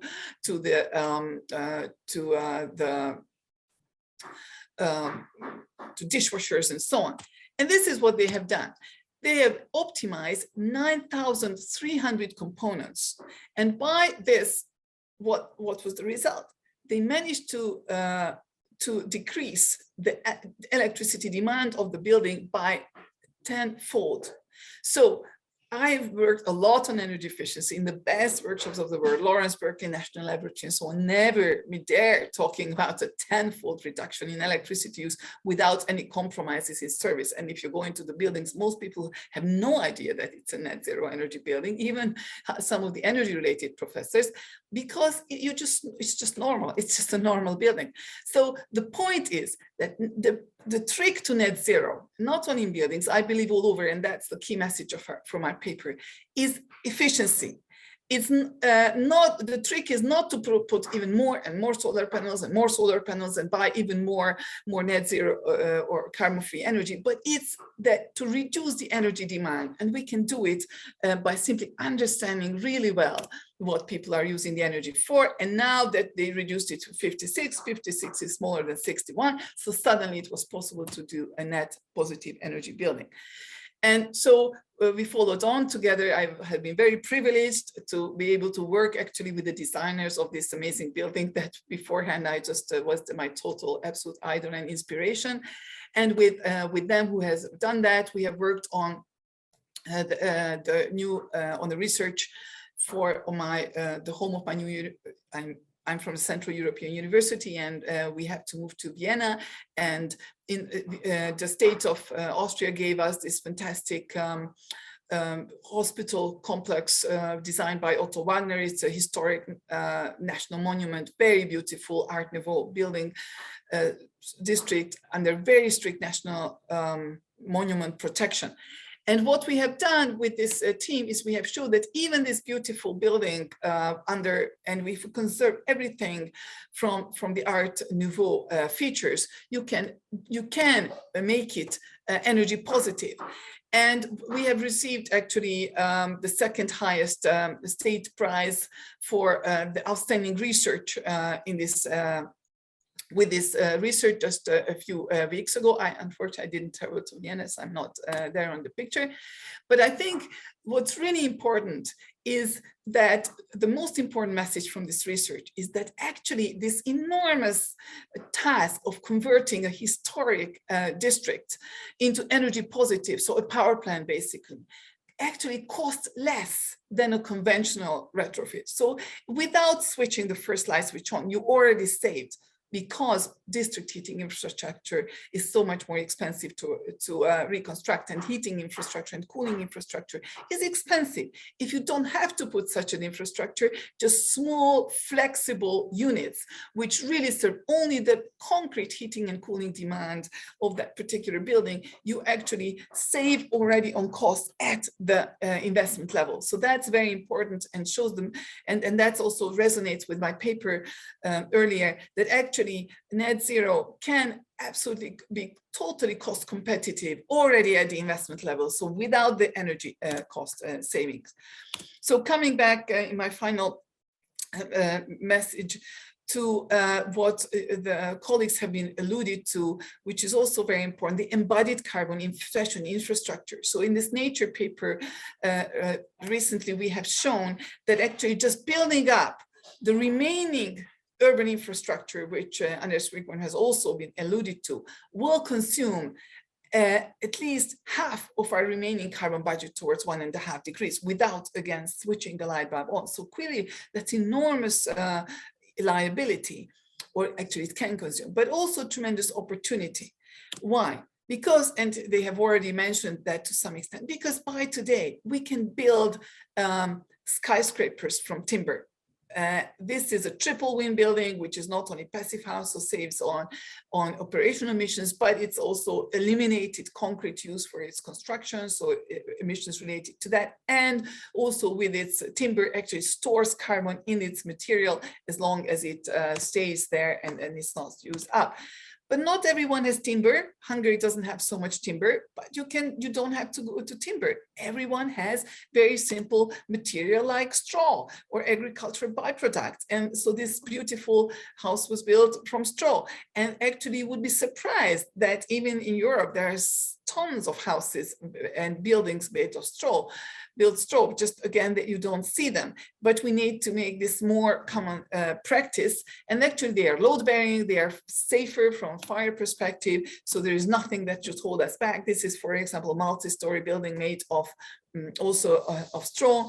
So definitely we do have, and these are biodegradable materials. So we do have the means to cut, because half of our final energy use in Europe is from heating. We can virtually eliminate all of that. We can be independent of gas price hikes. We can be independent of security challenges from gas imports. But the problem, but I think the key is that we have to consider the building infrastructure as an energy infrastructure. When I had a chance to talk to Commissioner Hahn, 2 weeks ago, just before Glasgow, what I told him is that I think what's really important, because EU budget, the large share of the EU budget will be directed to meeting our climate goals. I think the large share of this has to be thrown at the building infrastructure. And I know we don't like investing in private stuff, but we just cannot consider building infrastructure anymore as private, small patchwork of private properties. They are the infrastructure of our future. That is the key to our zero carbon infrastructure, because as we know, our future will be a sum of mitigation, adaptation, and suffering, the sum of these three. How that mix will look like will determine our net suffering. And now we can still determine what mix of the three this will be like. With mitigation, we can choose how we want to mitigate, whether we want to just focus on large energy supply infrastructure and just technological fixes, or if we work on demand and put a lot of emphasis on demand, it will be healthier and it will increase well-being. But in the end, we will have no choice in how we suffer. So the climate we experience in the future depends on our decisions now and what we do, I think, very much with our built environment in the next few decades. Thank you very much for your attention. Thank you very much, Diana. Again, really interesting presentation from your perspective and wide experience from the IPCC working group. And special thanks for providing also some concrete examples regarding net zero, energy saving, and even energy producing measures in the building sector. I think we have received a question in Hungarian. Maybe András, if you could translate that directly to Diana so that all the audience can follow the discussion. Sure, I can serve as a translator. So the question was from Mr. Robert Baranyi to Diana, and it's about what kind of resistance will be from the side of society if EU introduces mandatory measures. Is there any study that actually look into this issue? Yes, I think certainly it has to be a combination of incentives, and in the end, it's countries which have to deal with many of their responses, and they have to decide what they put the priority on. In fact, not only countries, but it's what we see is that it's very much increasing subnational action. So cities, counties, sub-states or federal states, for example, in Germany or in Austria, are taking increasing level of responsibility, and they are taking often increasing lead on leading these issues. Definitely, there will always be resistance, just like there is resistance against vaccines, resistance about many things, and it will definitely not be an easy task, or it is, because we are already doing, there is already tremendous tremendous steaming ahead and tremendous momentum in climate action in Europe in every country. But I think exactly that's why we have to emphasize the options, because we still have many ways to choose how to get to net zero or zero. I think more zero than net zero.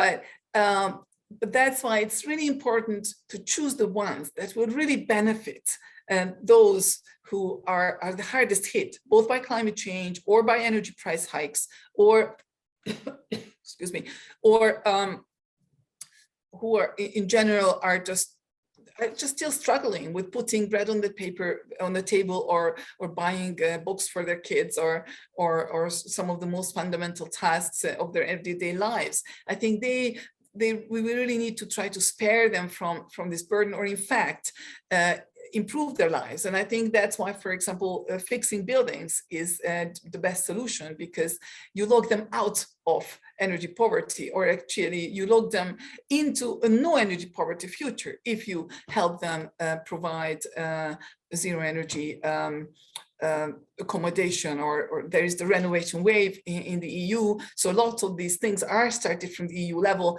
but in the end, it is the national states and the municipalities who decide how to implement and what choices they make in actually meeting these. Thank you very much. I think we will now have to take a break for 15 minutes to allow you to have some coffee and make some calls if necessary, before we continue our discussions at 10:45. During the break, by the way, we will have some fine-tuning with one of our speakers in order to settle his connection. So don't be surprised if there's some extra noise from this live connection that we have at the moment. So to all speakers, but especially to our audience, I want to thank you for your attention so far, and look forward to seeing you again in 15 minutes when we will continue at 10:45 with 2 further presentations and a panel discussion. So bye for now, and I will see you in 15 minutes time. Thank you. Goodbye. So, ladies and gentlemen, it's 10:45, and we will now continue our second part of the webinar. We will have 2 presentations from Finnish experts. The first one is Mr. Kari Herlevi, who is a project director at the Finnish Innovation Fund, called Sitra in Finnish. That project concentrates on tackling the root causes of biodiversity loss, climate change, and also the overconsumption of resources. Previously, he led the Green Growth Program at a Finnish think tank called Tekes, which was associated with the circular economy. In addition, he has also experience of Silicon Valley, where he had the privilege of working with the best people in the field.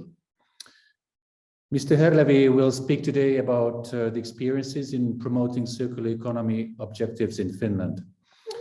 I'm very keen to hear about this presentation, and Kari, you have the floor.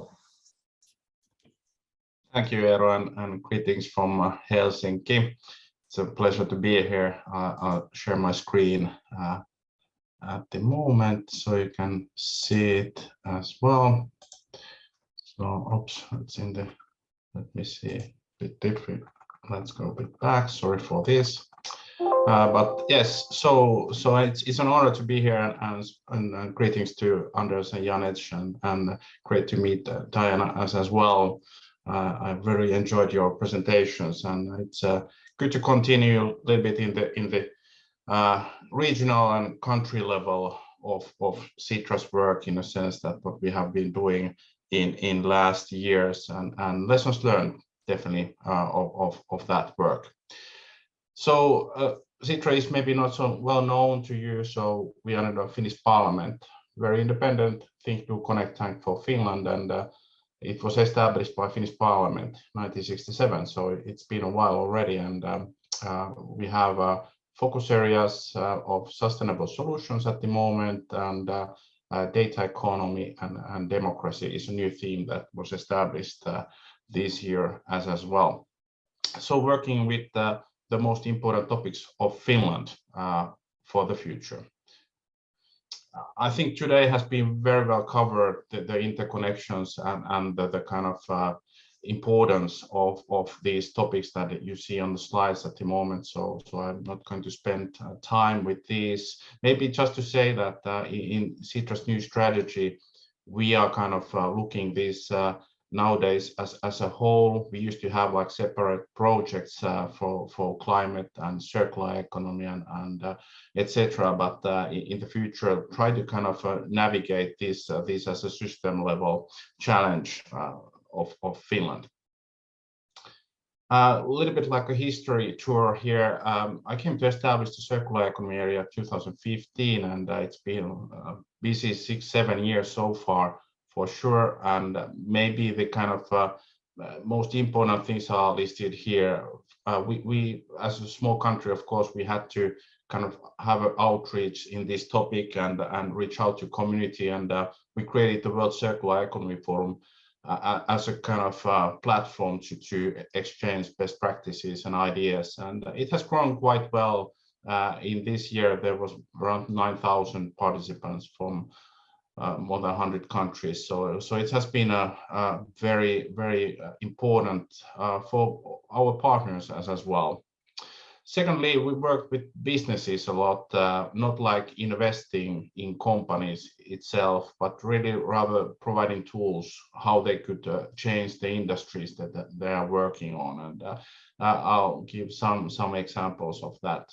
And finally, I will go a little bit through the Finnish kind of, let's say, national road towards circularity, which is not kind of ending yet. It's certainly, I would say, about to start, even in a bigger context, but a little bit more about that later. So in the circular economy, I think there is a lot of interesting things happening at the moment, and especially in the Finnish context, we can talk quite well about industries and how they are seeing the change at the moment. And it is certainly so that the kind of traditional social responsibility is no longer enough, and what companies are really looking is to how to integrate sustainability in the core business models. And there is a lot of R&D investments happening in the field, and it looks promising in that sense. Of course, companies are also setting up stricter goals and targets for circularity and emissions, and driving also kind of change from that perspective. But what is the kind of underlying need, though, is at the moment that there is not enough data how to kind of, for example, traceability of the materials over the value chain is limited. So it is harder to kind of understand. But of course, that's an opportunity for some enabling companies to provide that kind of data.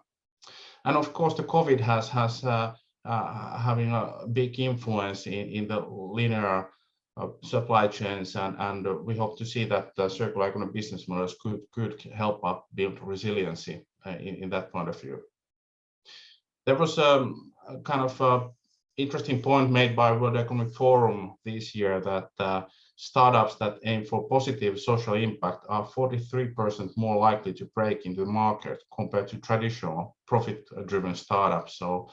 So that's kind of also a point that this kind of traditional profit making is not enough. You have to have a bigger social impact in parallel. There are many companies that I could present here, but Betolar is one of the interesting ones. They are going hopefully public soon, and I have been following closely what they've been doing. And this is an example of companies that try to reinvent traditional industries and provide from different side streams new product in a sense for the construction industry, and use different kind of artificial intelligence tools to make that happen as well. So a lot of technology innovations happening in Finland. That's of course one part, and individual companies and cases are important for inspiration and showing what could be done. like also Diana pointed out in her presentation. What in Finland, of course, we need to have is also the kind of policy and the kind of national level view on circular economy. And for those reasons, back in 2015, we thought that we should have a national roadmap how to do this. And we invited government and industries and NGOs to work with us to create that kind of vision and plans to go forward. And there wasn't really a lot of how to compare and give experience. So it was in fact the first national roadmap. Of course, it was very helpful that EU Commission had plans and showed that there is like a demand internationally as well. So it was like a little bit like a starting point. Of course, there has been efforts before that as well, but certainly it brought together what's going on in the country at that point. It was follow up with the kind of update in 2019, and the idea why we did it quite soon was to kind of check whether the direction was right and what kind of new development was happening. So it was it is like the idea is that it's not only one paper at one point in time, but really try to have an agile roadmap and provide a kind of also visibility what's going on in the society. So in that sense, I think as we are called the future house for Finland, we have a very good megatrend unit as well. And I think for those countries who are thinking of embarking that kind of road of making national strategies, it is very important to understand what is the country's situation and the kind of departing points. And this was our kind of important part of our work, that the ecological reconstruction is really a matter of urgency that has been shown in the previous presentations, and it is certainly in the core of our megatrends. Of course, there are many different aspects that we have to take care of as well, but certainly that is the main kind of challenge and the megatrend that we are seeing at the moment.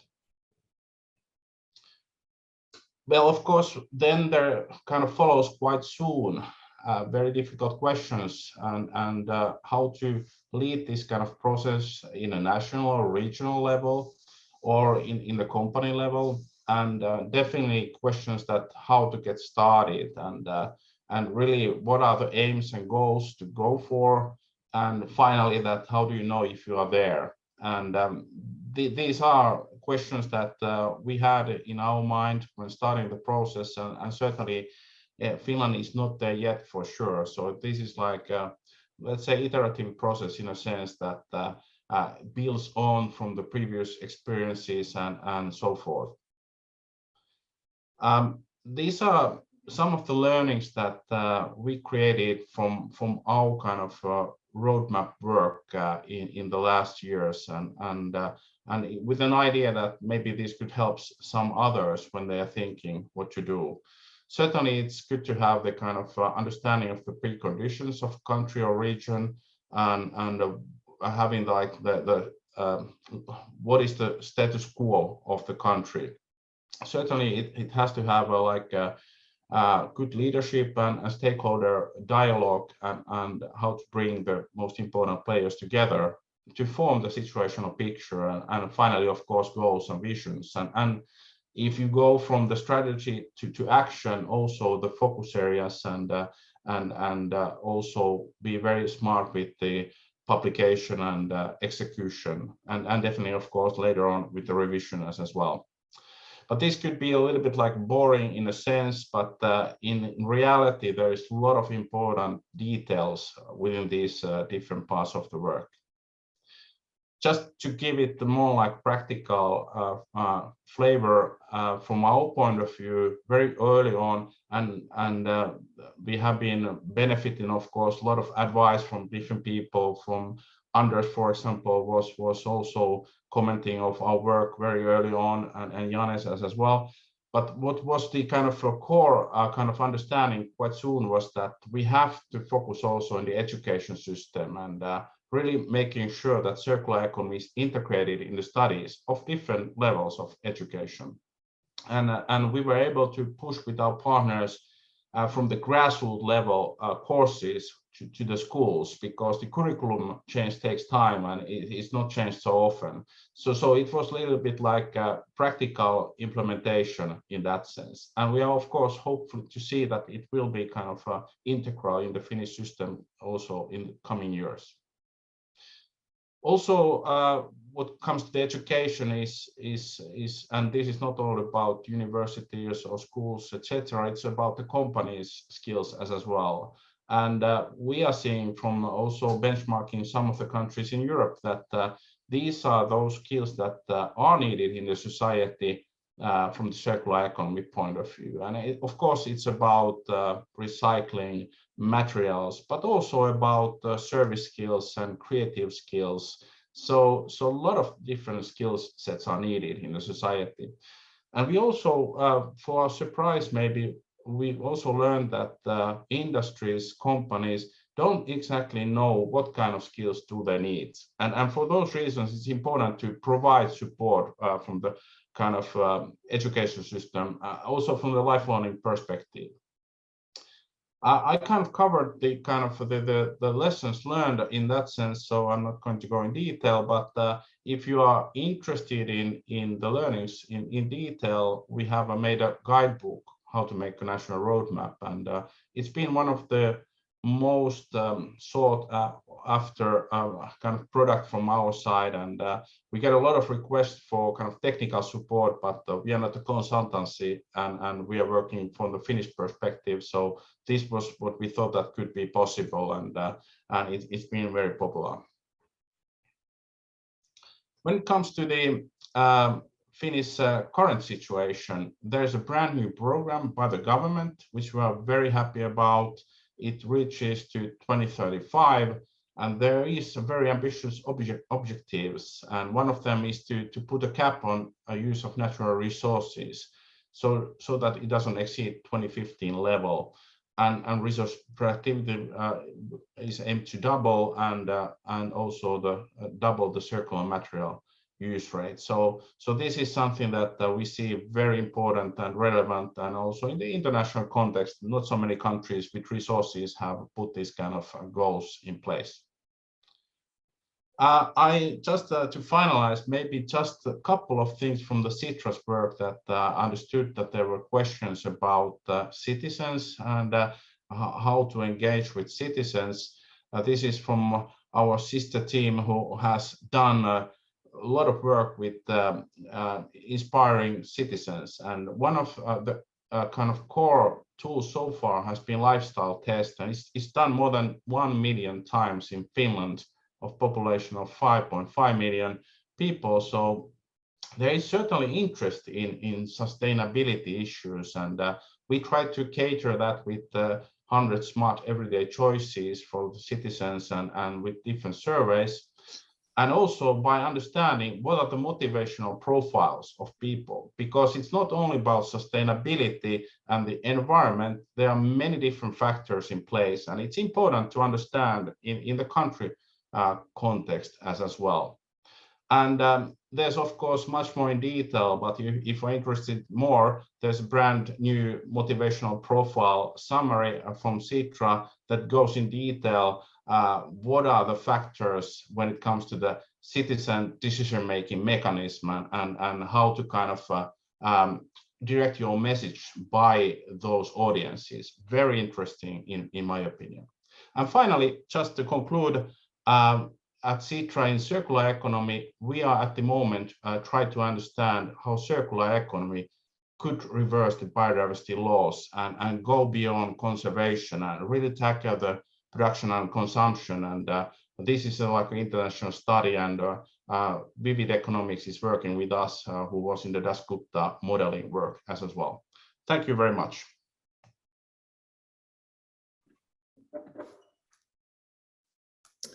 Thank you, Kari. Very interesting presentation on the Finnish experiences, and especially the terrific work that Sitra has done so far in promoting circular economy at a global level. You mentioned towards the end of your presentation the Finnish strategic program to promote circular economy. And in this program, one of the objectives is to double resource productivity in 2035 compared to 2015. Now, 2 years ago, I was a bit surprised when I looked at the Eurostat document, which compared the development of resource efficiency in different member states of the EU. And actually, it said that Finland was one of those countries where it had decreased, not increased, but decreased. And of course, I was a bit struck because I knew that Sitra had done this pioneering work in circular economy for quite some time. It was renowned at a global level as the leader basically in this field. But the reality, apparently, according to Eurostat, was something different. Could you comment on that? I don't know if you have seen that file, but if not, I can provide it later on. Anyhow, is this an issue that has been discussed within Sitra or with those experts that you know at a domestic or international level? There is certainly, I think, Eero, you pointed the challenges very well, and that's not the only concerning figure. It's the waste generation as a whole hasn't decreased as it should, or the recycling rates. So there are indicators that show that Finland is certainly not there yet. And but I would say that this is the first time that the government is really putting this as a kind of official targets. And in that sense, I hope that it could lead to positive direction. But certainly it's not happening without like national effort. And in that sense, you are pointing, I think, to the right challenges. Thank you. Actually, there's a second question from a Hungarian member of the audience. Maybe András, once again, you could help me out. Sure, no problem. Yeah, actually another one is coming now, but the one was in Hungarian, asked about whether sustainable development is actually educated in Finnish schools, for instance, energy, waste management, biodiversity, transport, urban development, etc. So are they subjects in Finnish schools? It's a good question. Sustainability as a kind of a broader topic is taught in schools with different, of course, ways, depending on the age groups, of course. And in the elementary school level, it is more like engagement with different also playful tools to kind of, for example, so that the students are going to this kind of, let's say, imaginary cities where they take different roles like recycling experts and waste management type of issues where they have to figure out what to do in practice. So there is like more like a theory, but also like let's say playful tests how to kind of innovate in those fields. When it goes to the, of course, university and higher education, there is sustainability is there. Circular economy in the strategy level is not yet there. So there's work to be done in that sense, so that it's in the kind of not only curriculum, but in the strategy level of vocational schools and universities. Okay, thank you. I think we now move on to our last speaker because we want to save some time also to our panel discussion. So our last speaker will be Mr. Jyrki Alkio, who works as Chief Specialist at the Ministry of Economic Affairs and Employment in Finland, where he's heading the team of circular economy and carbon neutrality. He basically restarted his career in 2019 when he left journalism after working there for almost 30 years in leading Finnish newsrooms and then became a civil servant. In his current position, his work is focused in extremely interesting and important fields of business, such as low carbon industries, circular economy, and batteries. So Jyrki's presentation today will focus on the sustainable production of batteries in Finland. This is a field that I have been involved to some extent as well, as I used to work with the mining industry and its key stakeholders and promoting sustainability. So I'm very keen to hear Jyrki's presentation. Jyrki, you have the floor. Thank you, Eero. First of all, I just want to make sure that I can have the presentation mode on. It should be there right now. Is it working? Yes, it works fine. Yeah, thanks. Yeah, good morning, everyone, and thanks for the opportunity to participate into this very interesting event. I had some issues in the network connections in the earlier phase of the event. So I even had to change the device. Hopefully it's working now fine and you can hear me. But yeah, I really enjoyed hearing the previous presentations, and I think Mr. Potocnik and Mr. Wigman, they had very impressive, very holistic approach to this theme of today. But my approach is more focused and I think maybe also more pragmatic. So I'm looking at the question of sustainability in the fields of batteries, and just want to make sure that I can move slides. Yeah. So I think we all agree that climate change is the challenge of our time, challenge of this century, and I think it's essential to understand that it's not only a challenge, but it's also there is a huge need to find solutions, and that means that it's also an opportunity. And so we are looking at this challenge now from the transportation sector, and maybe also other fields that the batteries can be a solution.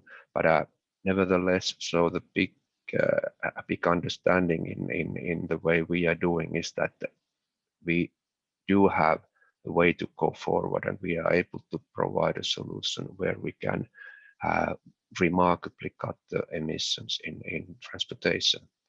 And I think this is happening on, well, hopefully globally, on global level, but at least on EU level and then also on national level.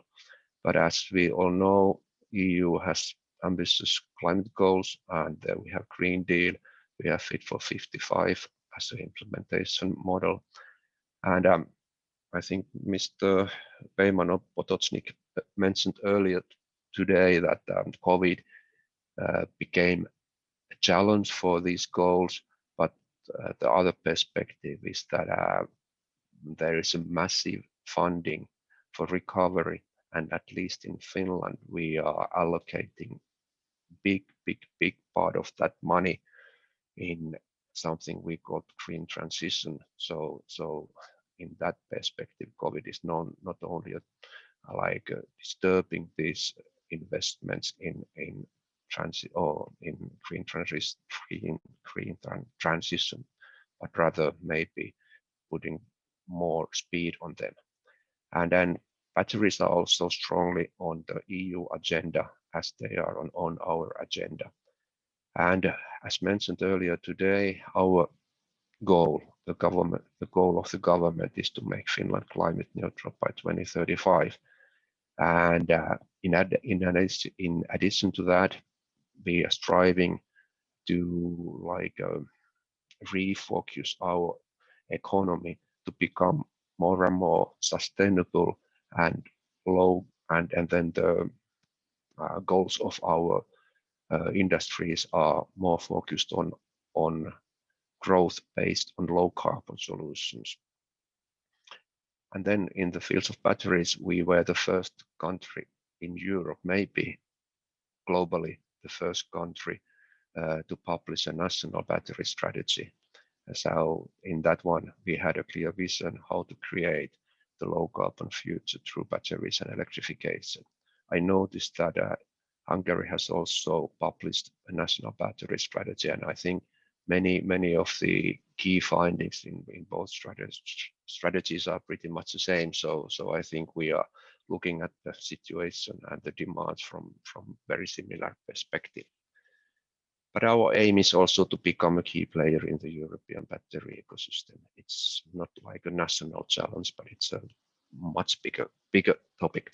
But I would start not from the history, but I would go back to 3 or 4 years back to 2018, and I think that is the year, that is the time that on EU level the challenges in transportation became more obvious, and then was the understanding that there is a huge need for some kind of a concrete action in fostering the batteries industry in Europe.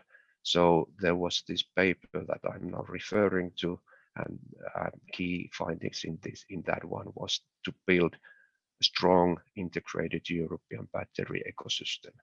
And mainly the reason for doing that was related to these climate challenges.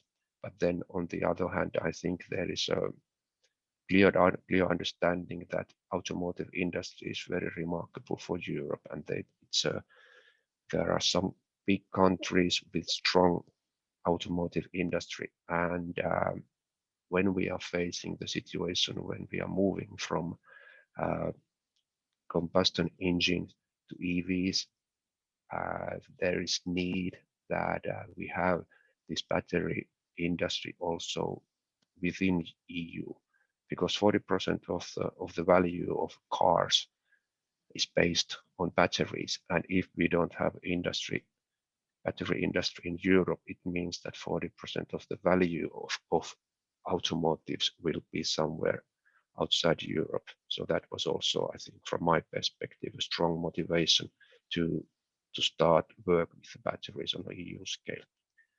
And I think in Finland, the realization came roughly around the same time. So this is a picture showing where we were at the year of 2018. We had some operations, we had some companies, we had some ideas. We had, in concrete terms, we had mines that there were cobalt and nickel and also lithium available, and there were some refining facilities. But basically, we were starting from point zero at the time. But on a governmental level, there was a clear understanding that we have a good starting point of building a strong national battery ecosystem, and therefore the government decided to put all the like mining assets into one company. The company is called Finnish Minerals Group, so that is like a 100% state-owned company, and the goal of the company was to maximize the value of these raw materials within Finland, and also to build a strong battery ecosystem to Finland. At the same time, the innovation funding agency, Business Finland, made a study identifying identifying the opportunities and like drawing a map of what kind of activities we are having in Finland to get an understanding what we should be doing next and what's maybe the way go forward. So basically, this is the picture how we illustrate the battery value chain. I think it should be shown as a circle because it's as mentioned in earlier presentations, when we have the end products, they contain valuable materials which should be returned to use. So recycling is on the right side of the slide, but it's returning to the left. But from our approach, we started from the left. We started from the raw materials. That was something that we already had in the beginning, and then we started to build our ecosystem moving forward from the materials to like refining, and then we have the battery cells. Hopefully, we will have some of the battery cell factories, gigafactories in the coming years in Finland, as it's happening in Hungary. And then we are moving to battery modules, and then we talk about applications and maybe the electrification topic as well. So this is basically the picture where we are now working with. And roughly a year ago, the government demonstrated its commitment to this battery approach by starting the work to build this national battery strategy. And it's based on the work that EU and Commission has done, and strongly connected to that, and also strongly related to our climate targets. So we want to become strong player in a sustainable battery manufacturing and recycling, and the goal is to maximize the carbon footprint. Maximize the carbon handprint. That means that the results we gain when we move from combustion engines to EVs, and then minimizing the carbon footprint. That means that the emissions created during the production process. And we want to build a strong battery ecosystem, and also to build our whole economic growth on this kind of sustainable low carbon solutions. A lot of innovations are needed, but then the outcome, one dimension of the outcome is a huge potential of new jobs, and I think you have pretty much the same understanding in Hungary as well. I just recently read that maybe 40,000 new jobs would be coming in this industry in Hungary in the coming years. So we defined the vision, and I would maybe pick up the key words at the lower end of the slide. So it's question of climate, it's question of circularity, it's question of skills and competencies, and what is needed are innovations, and what is the outcome? It would be growth. And we define the key areas where we would be putting our emphasis. And so it's question of getting investments. So there is a pretty strong competition going on currently between different EU countries. Everyone is seeking the same investments on this industry. It's question of competencies, and it's question of competitiveness, and then everything is happening on EU scale. And then basically from our perspective, the question of sustainability is in the core of everything we are doing. So in our approach, as I mentioned earlier, so the goal is to minimize the footprint, so the effects during the production phase, and maximizing the outcome. And it's from our perspective, it's very important to understand that during the production process of batteries, there is risk of creating a lot of CO2 emissions. So, and even in such a remarkable way that the outcome in the car industry, I mean in carbon emissions of cars, is partly affected by the amount of emissions created during the battery production process. So to minimize the footprint of production is really like essential in what we are doing. And then to understand that how big the potential importance of this transition could be in the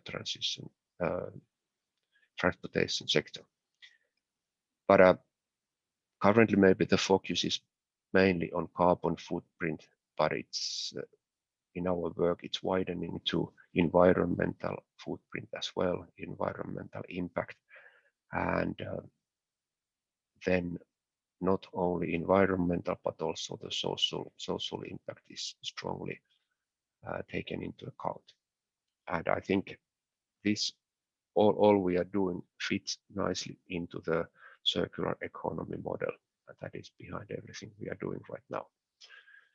But now in the strategy, we are in the implementation phase, and we have divided our work into two subgroups. The other one is focusing on sustainable battery materials, and the other one is focusing on the wider topic of electrification and applications.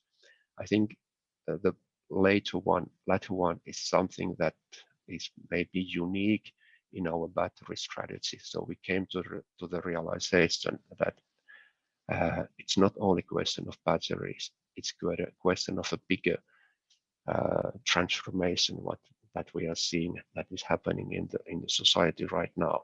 It's not a transformation within the transportation sector only, it's happening in other fields of industries as well. We see same kind of development going on maybe in mines, maybe in forestry, maybe in ports.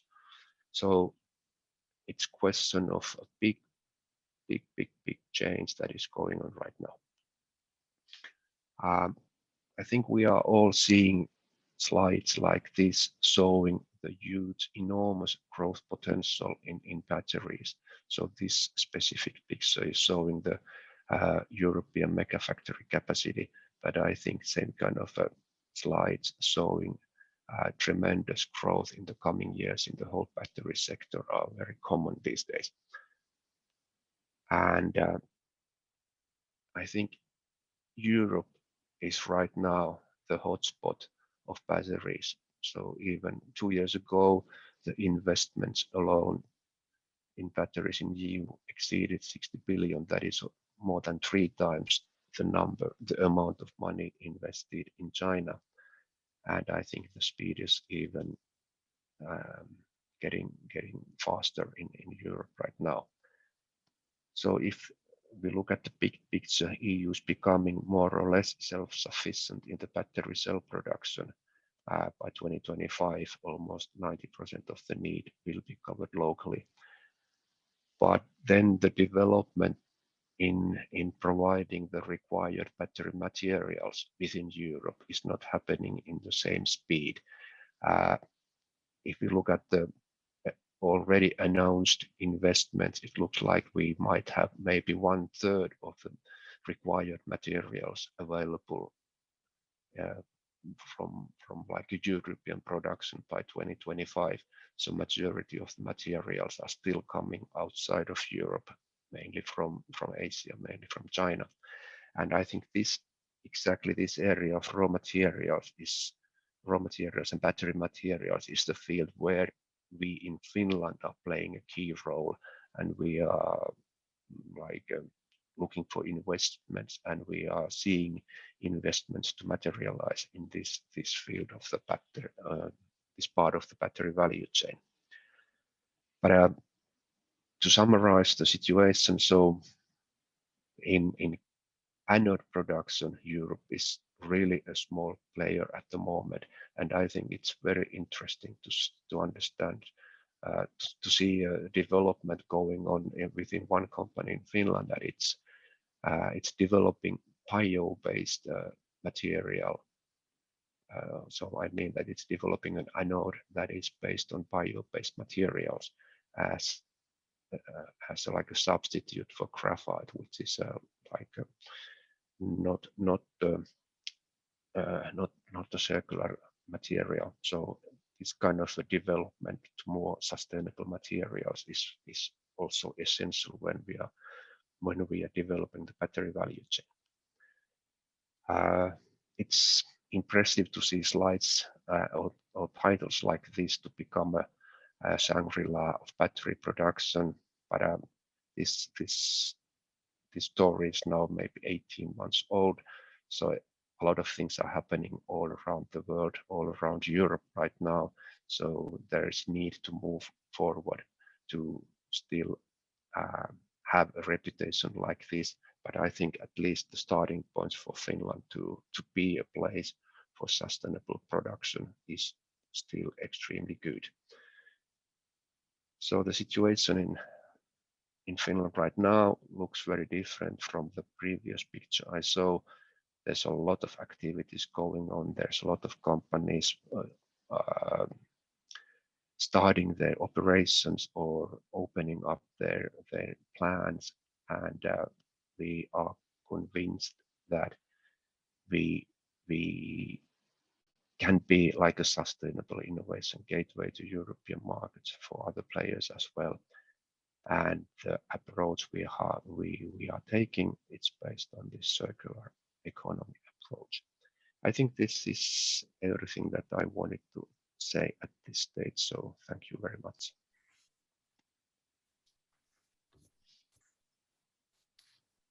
Thank you, Jyrki, for the interesting presentation on battery strategy and also production in Finland so far. I'm convinced that the sustainability in terms of social and environmental sustainability of the battery production is becoming ever more important in the global market. And thereby, my question to you is whether Finland has been approached from different car producers or battery producers, either in Europe or elsewhere, concerning this kind of products that you are planning to produce. You may be also aware that a South Korean company recently made a major investment in Hungary, and they're planning to set up maybe the biggest battery production site in the world in the next few years. And I would expect that they also might be interested in the source, the material that is being used in those batteries. So could you comment briefly on that? Yeah, I think your question was excellent, and well, basically, most of those discussions are going on like a company level. So there are some Finnish companies who are involved in this, and just recently one mentioned that it's essential to be able to show the way you are doing it on a sustainable way. That's almost like a prerequisite to be successful in this business these days. But also we get these questions, and companies are approaching us on a like a governmental level. So yes, you are right. We have these discussions that companies understand that they are able to get materials that are produced on sustainable way when they are doing business with Finnish companies and when they have maybe operations in Finland. But then we have to be realistic that despite we have good starting point, and despite we have these resources, we alone are not able to provide more than only like a small share of the materials required on the European level. So LGs of this world might find part of the solutions from us, but then they must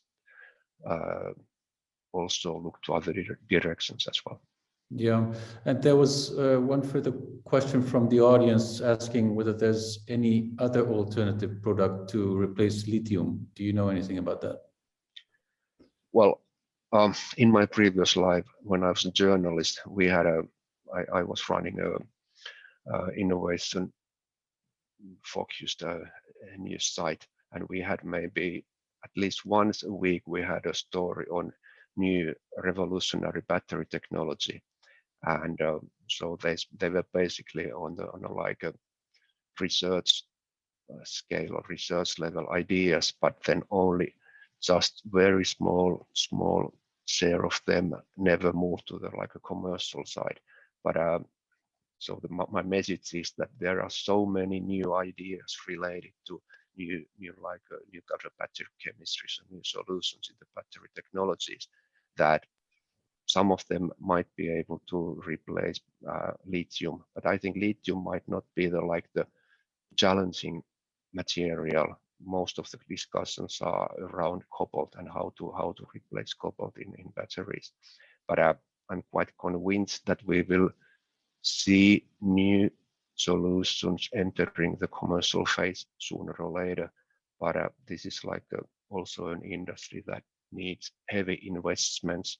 So it's not happening like in 1 year's time, in 5 years' time. I think the current lithium-ion based battery solutions might be dominant until 2030, but maybe after that we might see something new, interesting coming. Okay, thank you, Jyrki, for your presentation. And now we will move on to the final phase of our webinar, and we will start our panel discussion. Before we begin it, I want to inform you that Mr. András Wigman had to leave due to an urgent matter, and he was very sorry that he was not able to participate in this last part, but send his regards to all speakers and of course the audience, and thanks us for organizing this event. But I will give it now to András Huszár, who will moderate the panel discussion. Of course, I will intervene if necessary, but András is prepared to take the lead from now. Thank you. Thank you very much, Eero. And let me thank you all for your presentations, because usually you always say that every conference you say that they were extremely interesting, but they were really, really interesting for me, all of them. So we have roughly 20 minutes for the panel discussion, and there are 4 panelists. So I would encourage all the panelists to turn on their cameras. I will allocate 5 minutes to each of you. I was thinking about what to talk about in this panel, because there are so many aspects of circular economy, etc. And there's a lot to talk about, definitely.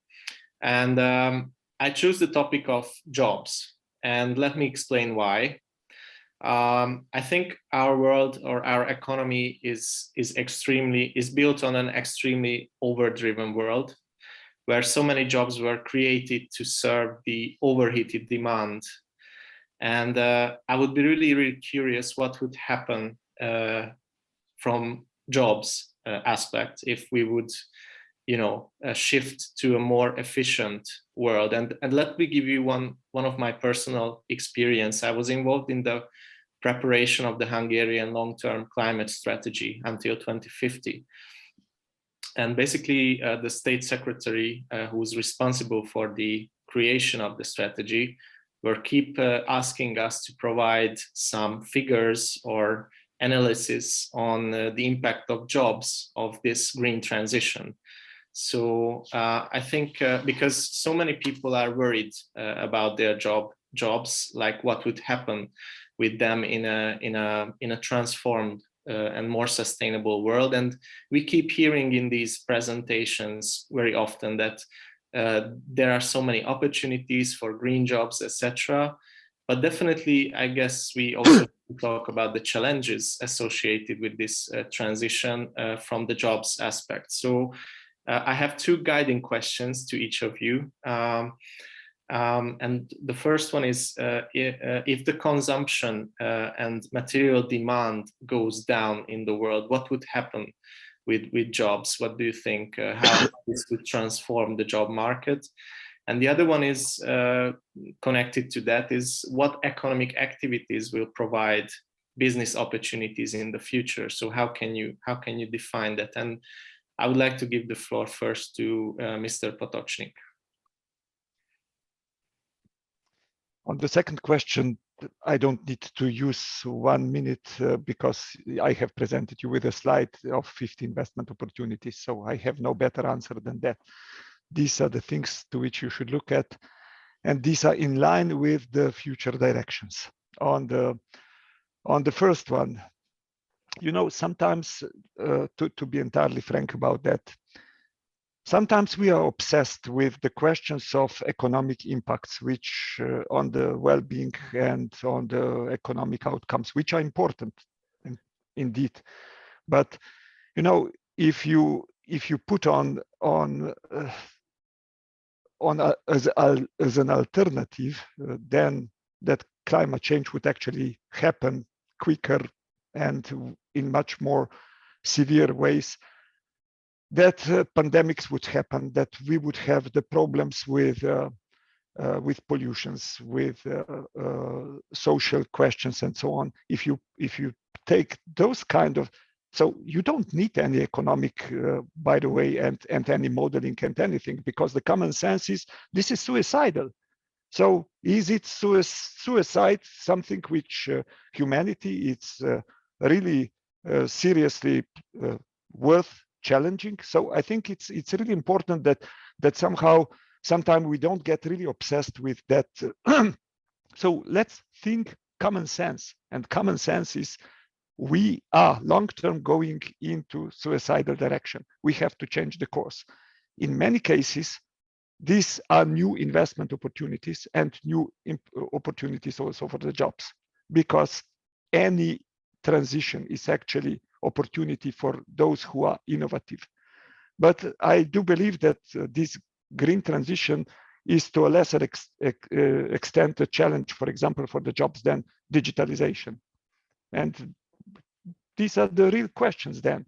But of course, when it comes to the very concrete things in a particular level, on a particular town, on a particular, there needs to be a very clear analysis done what could be the consequences, so that the public authorities could be prepared where to invest most and where to help with public funds most, because this is their job if we want transition to actually happen in reality.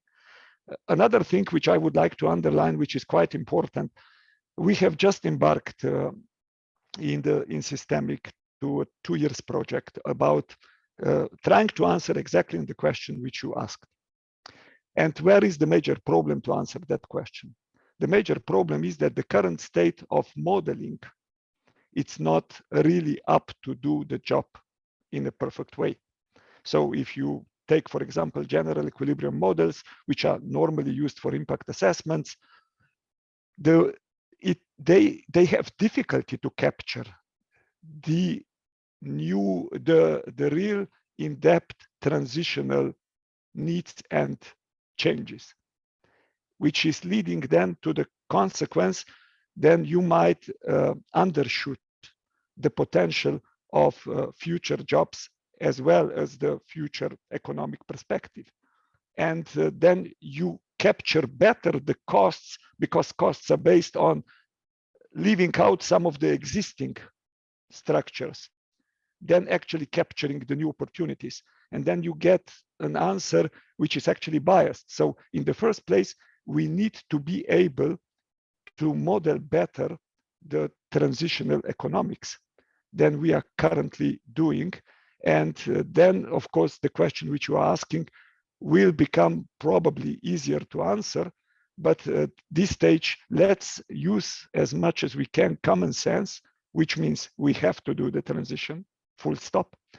There will be some negative consequence. There it's a major opportunity for those who are innovative. There will be some, in particular, regional consequences. We have to analyze well where they would happen, and we have to occupy all the public means which are at our disposal to help that those people would not suffer. Thank you for that answer. I think the concept of just transition already emerged, and it's already something that needs to be taken into account. And this is about preparedness, that we have to prepare for these negative consequences. So I would agree with that point. Let's move on now to Diana. Is there any research analyzed in the auspices of the IPCC from that point of view? I mean, jobs point of view, and what's the conclusions of those researches, if you have anything? Definitely, thank you very much. Especially, of course, I can't say anything yet about the sixth assessment report, but the fifth assessment report did put an emphasis on that. Although, because we had a leadership by economists and macroeconomists, their presumption was that if you have full employment in the society, it doesn't really matter. So you can't, you will always. So there is not really an issue there. Also, what we see now is that there is a tremendous labor shortage. And so I think right now people are not that concerned about potential whether they will have a job. Of course, they will have a job. What they may be concerned about that they don't want to lose the particular job they have, and they don't want to change their profession. They have learned what they do, and they have been getting good at that, and then suddenly do a very different type of job. I think that's an issue, and that's a difficult issue. It's not only for the employees, but it's also for companies. For us, it's easy to say from the macroeconomic perspective, oh, but there are all these other investment opportunities. So just get out of your business right now and what you're doing now, or the fossils, and invest in something else. But that's what they have been good at. That's what they know how to do. That's what how to get a competitive advantage. So at the personal level, this is all not as easy as it sounds at the macro level. On the other hand, if we do look at the macro level, it's certainly very good, because a lot of the alternatives are actually much more employment intensive. So, for example, I talked a lot about retrofits and deep efficiency in buildings, and what we have done several studies on this, and in fact even the IEA and Sir Nicholas Stern has been using our work, which is probably the most thorough on the employment creation opportunities by deep retrofits, and simply there is no other public spending which can create so many jobs per unit of public money spent as retrofits, and especially deep retrofits, because the point is you really need the persons there. You can't really import, because most of the thing you just have to measure where you find the thermal bridge, and you have to understand the air tightness of the particular building. So you need the people there and the local expertise, and you can't export that to China. So you really create local jobs. So that's the good news about this. Also, in general, I think if we move away from mass production, as was mentioned by some of the speakers today, more towards quality production and more towards services, it doesn't. Because I would rephrase it, the question is not only about jobs, but in general economic opportunities. If we are talking about less consumption and less material consumption, then where will the economy come from, which will produce also the jobs? But the first answer is also, as long as people have money and they spend their money, then it will create jobs. So if they simply spend on something else, not necessarily buying the 10th smartphone, but rather they will spend on perhaps on services, on art, on culture, or simply not owning that particular thing, which also many of you mentioned before, but renting it. So on mobility services rather than owning a car. And it still has quite a lot of jobs associated with it. But I think the ultimate answer, which we are in the end coming towards, is how does the sufficiency and how does not necessarily degrowth, but at least the reduction of potential growth for the highest income segments, how do we cope with that from economic perspectives? And I think the answer is that what you have to tell people that nobody really wants the job. What the people want is the livelihood. Now, if we reduce working hours and we have a better quality of life in terms of work-life balance, perhaps we won't earn less, but instead of earning more, we just rather have more free time, so we are able to enjoy more sports. We can be healthier, we can spend more time for our community, for our families, and so on. So quality of life will increase in a different way than just even being able to earn more and spend more and purchase more. So I think that these are the different tiers of the answers that I would give to that. First of all, right now in the poorest part, there is no issue, I think, of the jobs. There is certainly an issue of having to give up what you have learned. And this is why ideally we would need a longer transition so that we give people time for retraining and for businesses time for reinvestment. But if we keep waiting, we won't have time. And ultimately that in the end, we have to move towards better quality of life and more well-being than more purchases. And that means less working hours and more health and more other things. Thank you. Thank you very much, Diana. Now I turn to Mr. Herlevi. Digitalization has already been mentioned by Mr. Potocnik, for instance, and Diana also alluded to the fact that we should move towards services, for instance, and in terms of services, we see more digital services. So what do you have any research on what will be the effect of a more efficient digital economy on jobs market? Like we need IT experts only after some time, or what kind of knowledge will be needed, and whether people will be ready to learn these competencies? That's a good question. We have analyzed in certain European countries what kind of changes in jobs will happen when the shift towards circular economy will kind of increase. And I think it's the digitalization, of course, is in the core.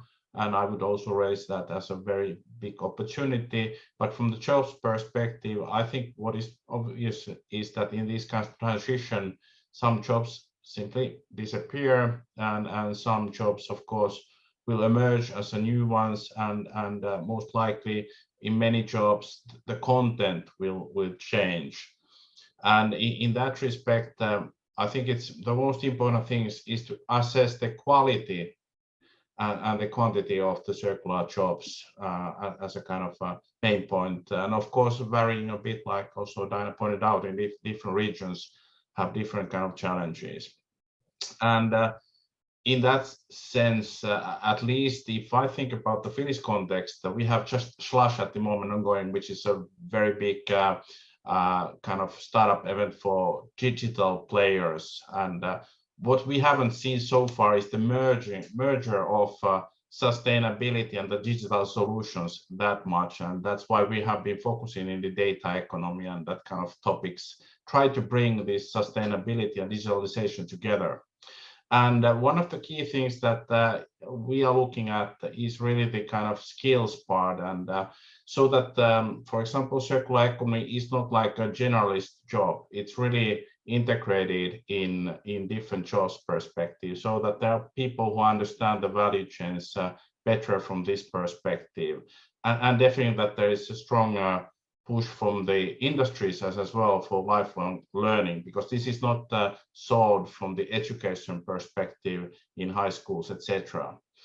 And definitely there is the social impacts. They are not happening as a byproduct.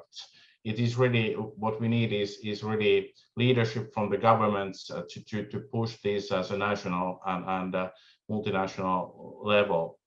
And finally, that what the chair also mentioned here is the inclusiveness and the kind of just transition type of topics. So just making sure that the social impacts are shared by the whole society. Thank you. Thank you very much. Now I would like to ask Mr. Alkio if he's still here, because he's from the Ministry of Employment from Finland, and it has been already raised that by Diana and others that we should also concentrate on not only jobs, but the time outside we spend from our jobs. And as we experience, there are experiments in the world to lower the weekly working hours. And As much as I know, there's an experiment in particular in Finland with regards to that. So do you have any measurements or any results how this affect people's life, and whether it is in line with our efforts towards a more nature-friendly and sustainable society? As well, to have a direct answer to your good question, so I don't have any statistics on that. But if I try to still add something on the basic questions you addressed to all of us in the beginning, I think first of all, I think they are relevant questions. But then if we look at the opportunities side, I think I would say that there's a strong need for new solutions, and that means that there are really big opportunities, and we have strong needs for new skills and competencies. But then, of course, this is like a limited number of extremely talented people who might be able to provide the solutions for the world, those solutions that we really need. But then, if we look at the wider perspective and try to understand on a large scale that what would be the consequences of this kind of a lower consumption and things like that. So, and then this might be a side way to answer the question you addressed specifically to me. I think we are entering a phase where the focus in our life is not that much anymore related to material needs. So we have the basics needs in the Western world, at least they are more or less completed, and we are looking more to non-material to live with this kind of a virtual world. And I think also the relevance or the meanings of life, meanings of what you are doing, many more and more people are finding the solutions and the relevance of what they are doing in this kind of a non-material world. They are spending more and more hours over there, and as I mentioned, I don't have any figures, but I think that's maybe the area that we could try to find the answer to the question. Thank you very much. I'm sure we could continue this discussion forever, but I'm afraid our time is going to end soon, so I will give back the floor to Eero to wrap up the discussion. Thank you, András, and thank you, our dear speakers, for all your interventions today. This has been really an interesting event. I can tell you that I have been following environmental and climate issues for at least 2 decades quite closely. And as András said, there have been a multitude of events on these subjects, but at least this time, I think we could not only get a good overview of the different challenges that we are facing, but also the opportunities that are involved. And in this sense, this certainly brought some added value to the general discussion. Just to summarize a little bit, as mentioned by Professor Ürge-Vorsatz, maybe we should keep in mind that the quality of life will probably improve if we manage to shift our current way of life to more healthy and less consumption-based activities.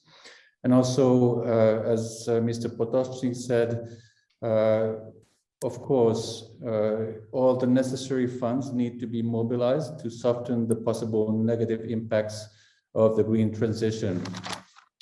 It is certainly clear that probably the current green transition is one of the greatest changes that humankind has faced, at least since the Industrial Revolution and probably during its whole existence. But as again, Mr. Potocnik said, you should put things into perspective. There may be some negative impacts, but those are quite minimal compared to the current suicidal direction that we are facing. So it is absolutely evident that all nations across the globe should understand the seriousness of the current challenge that we're facing and start working in collaboration with each other in order to achieve a sustainable future for our children and grandchildren. I think we need to wrap up our webinar now. Thank you once again for our panelists, but also our audience for staying with us for these 3 hours. I think this has been an interesting morning for all of us, and as explained previously, all the presentations that were given today will be later on available on the website of FinnAgora, and also the recording of this webinar will be made available once it has been published. So on my behalf, and also on the behalf of András Huszár, who was also the co-moderator and a representative of Green Policy Center in Hungary, I want to wish you a very peaceful and pleasant Christmas time, and of course, all the best for the coming future years. FinnAgora will continue its series dealing with current affairs as it has so far. And we will come back with new topics next year once we have decided on which themes we will concentrate on. But most probably environment, climate issues will remain in our focus. Thank you once again, and I wish you all the best for the future. Goodbye.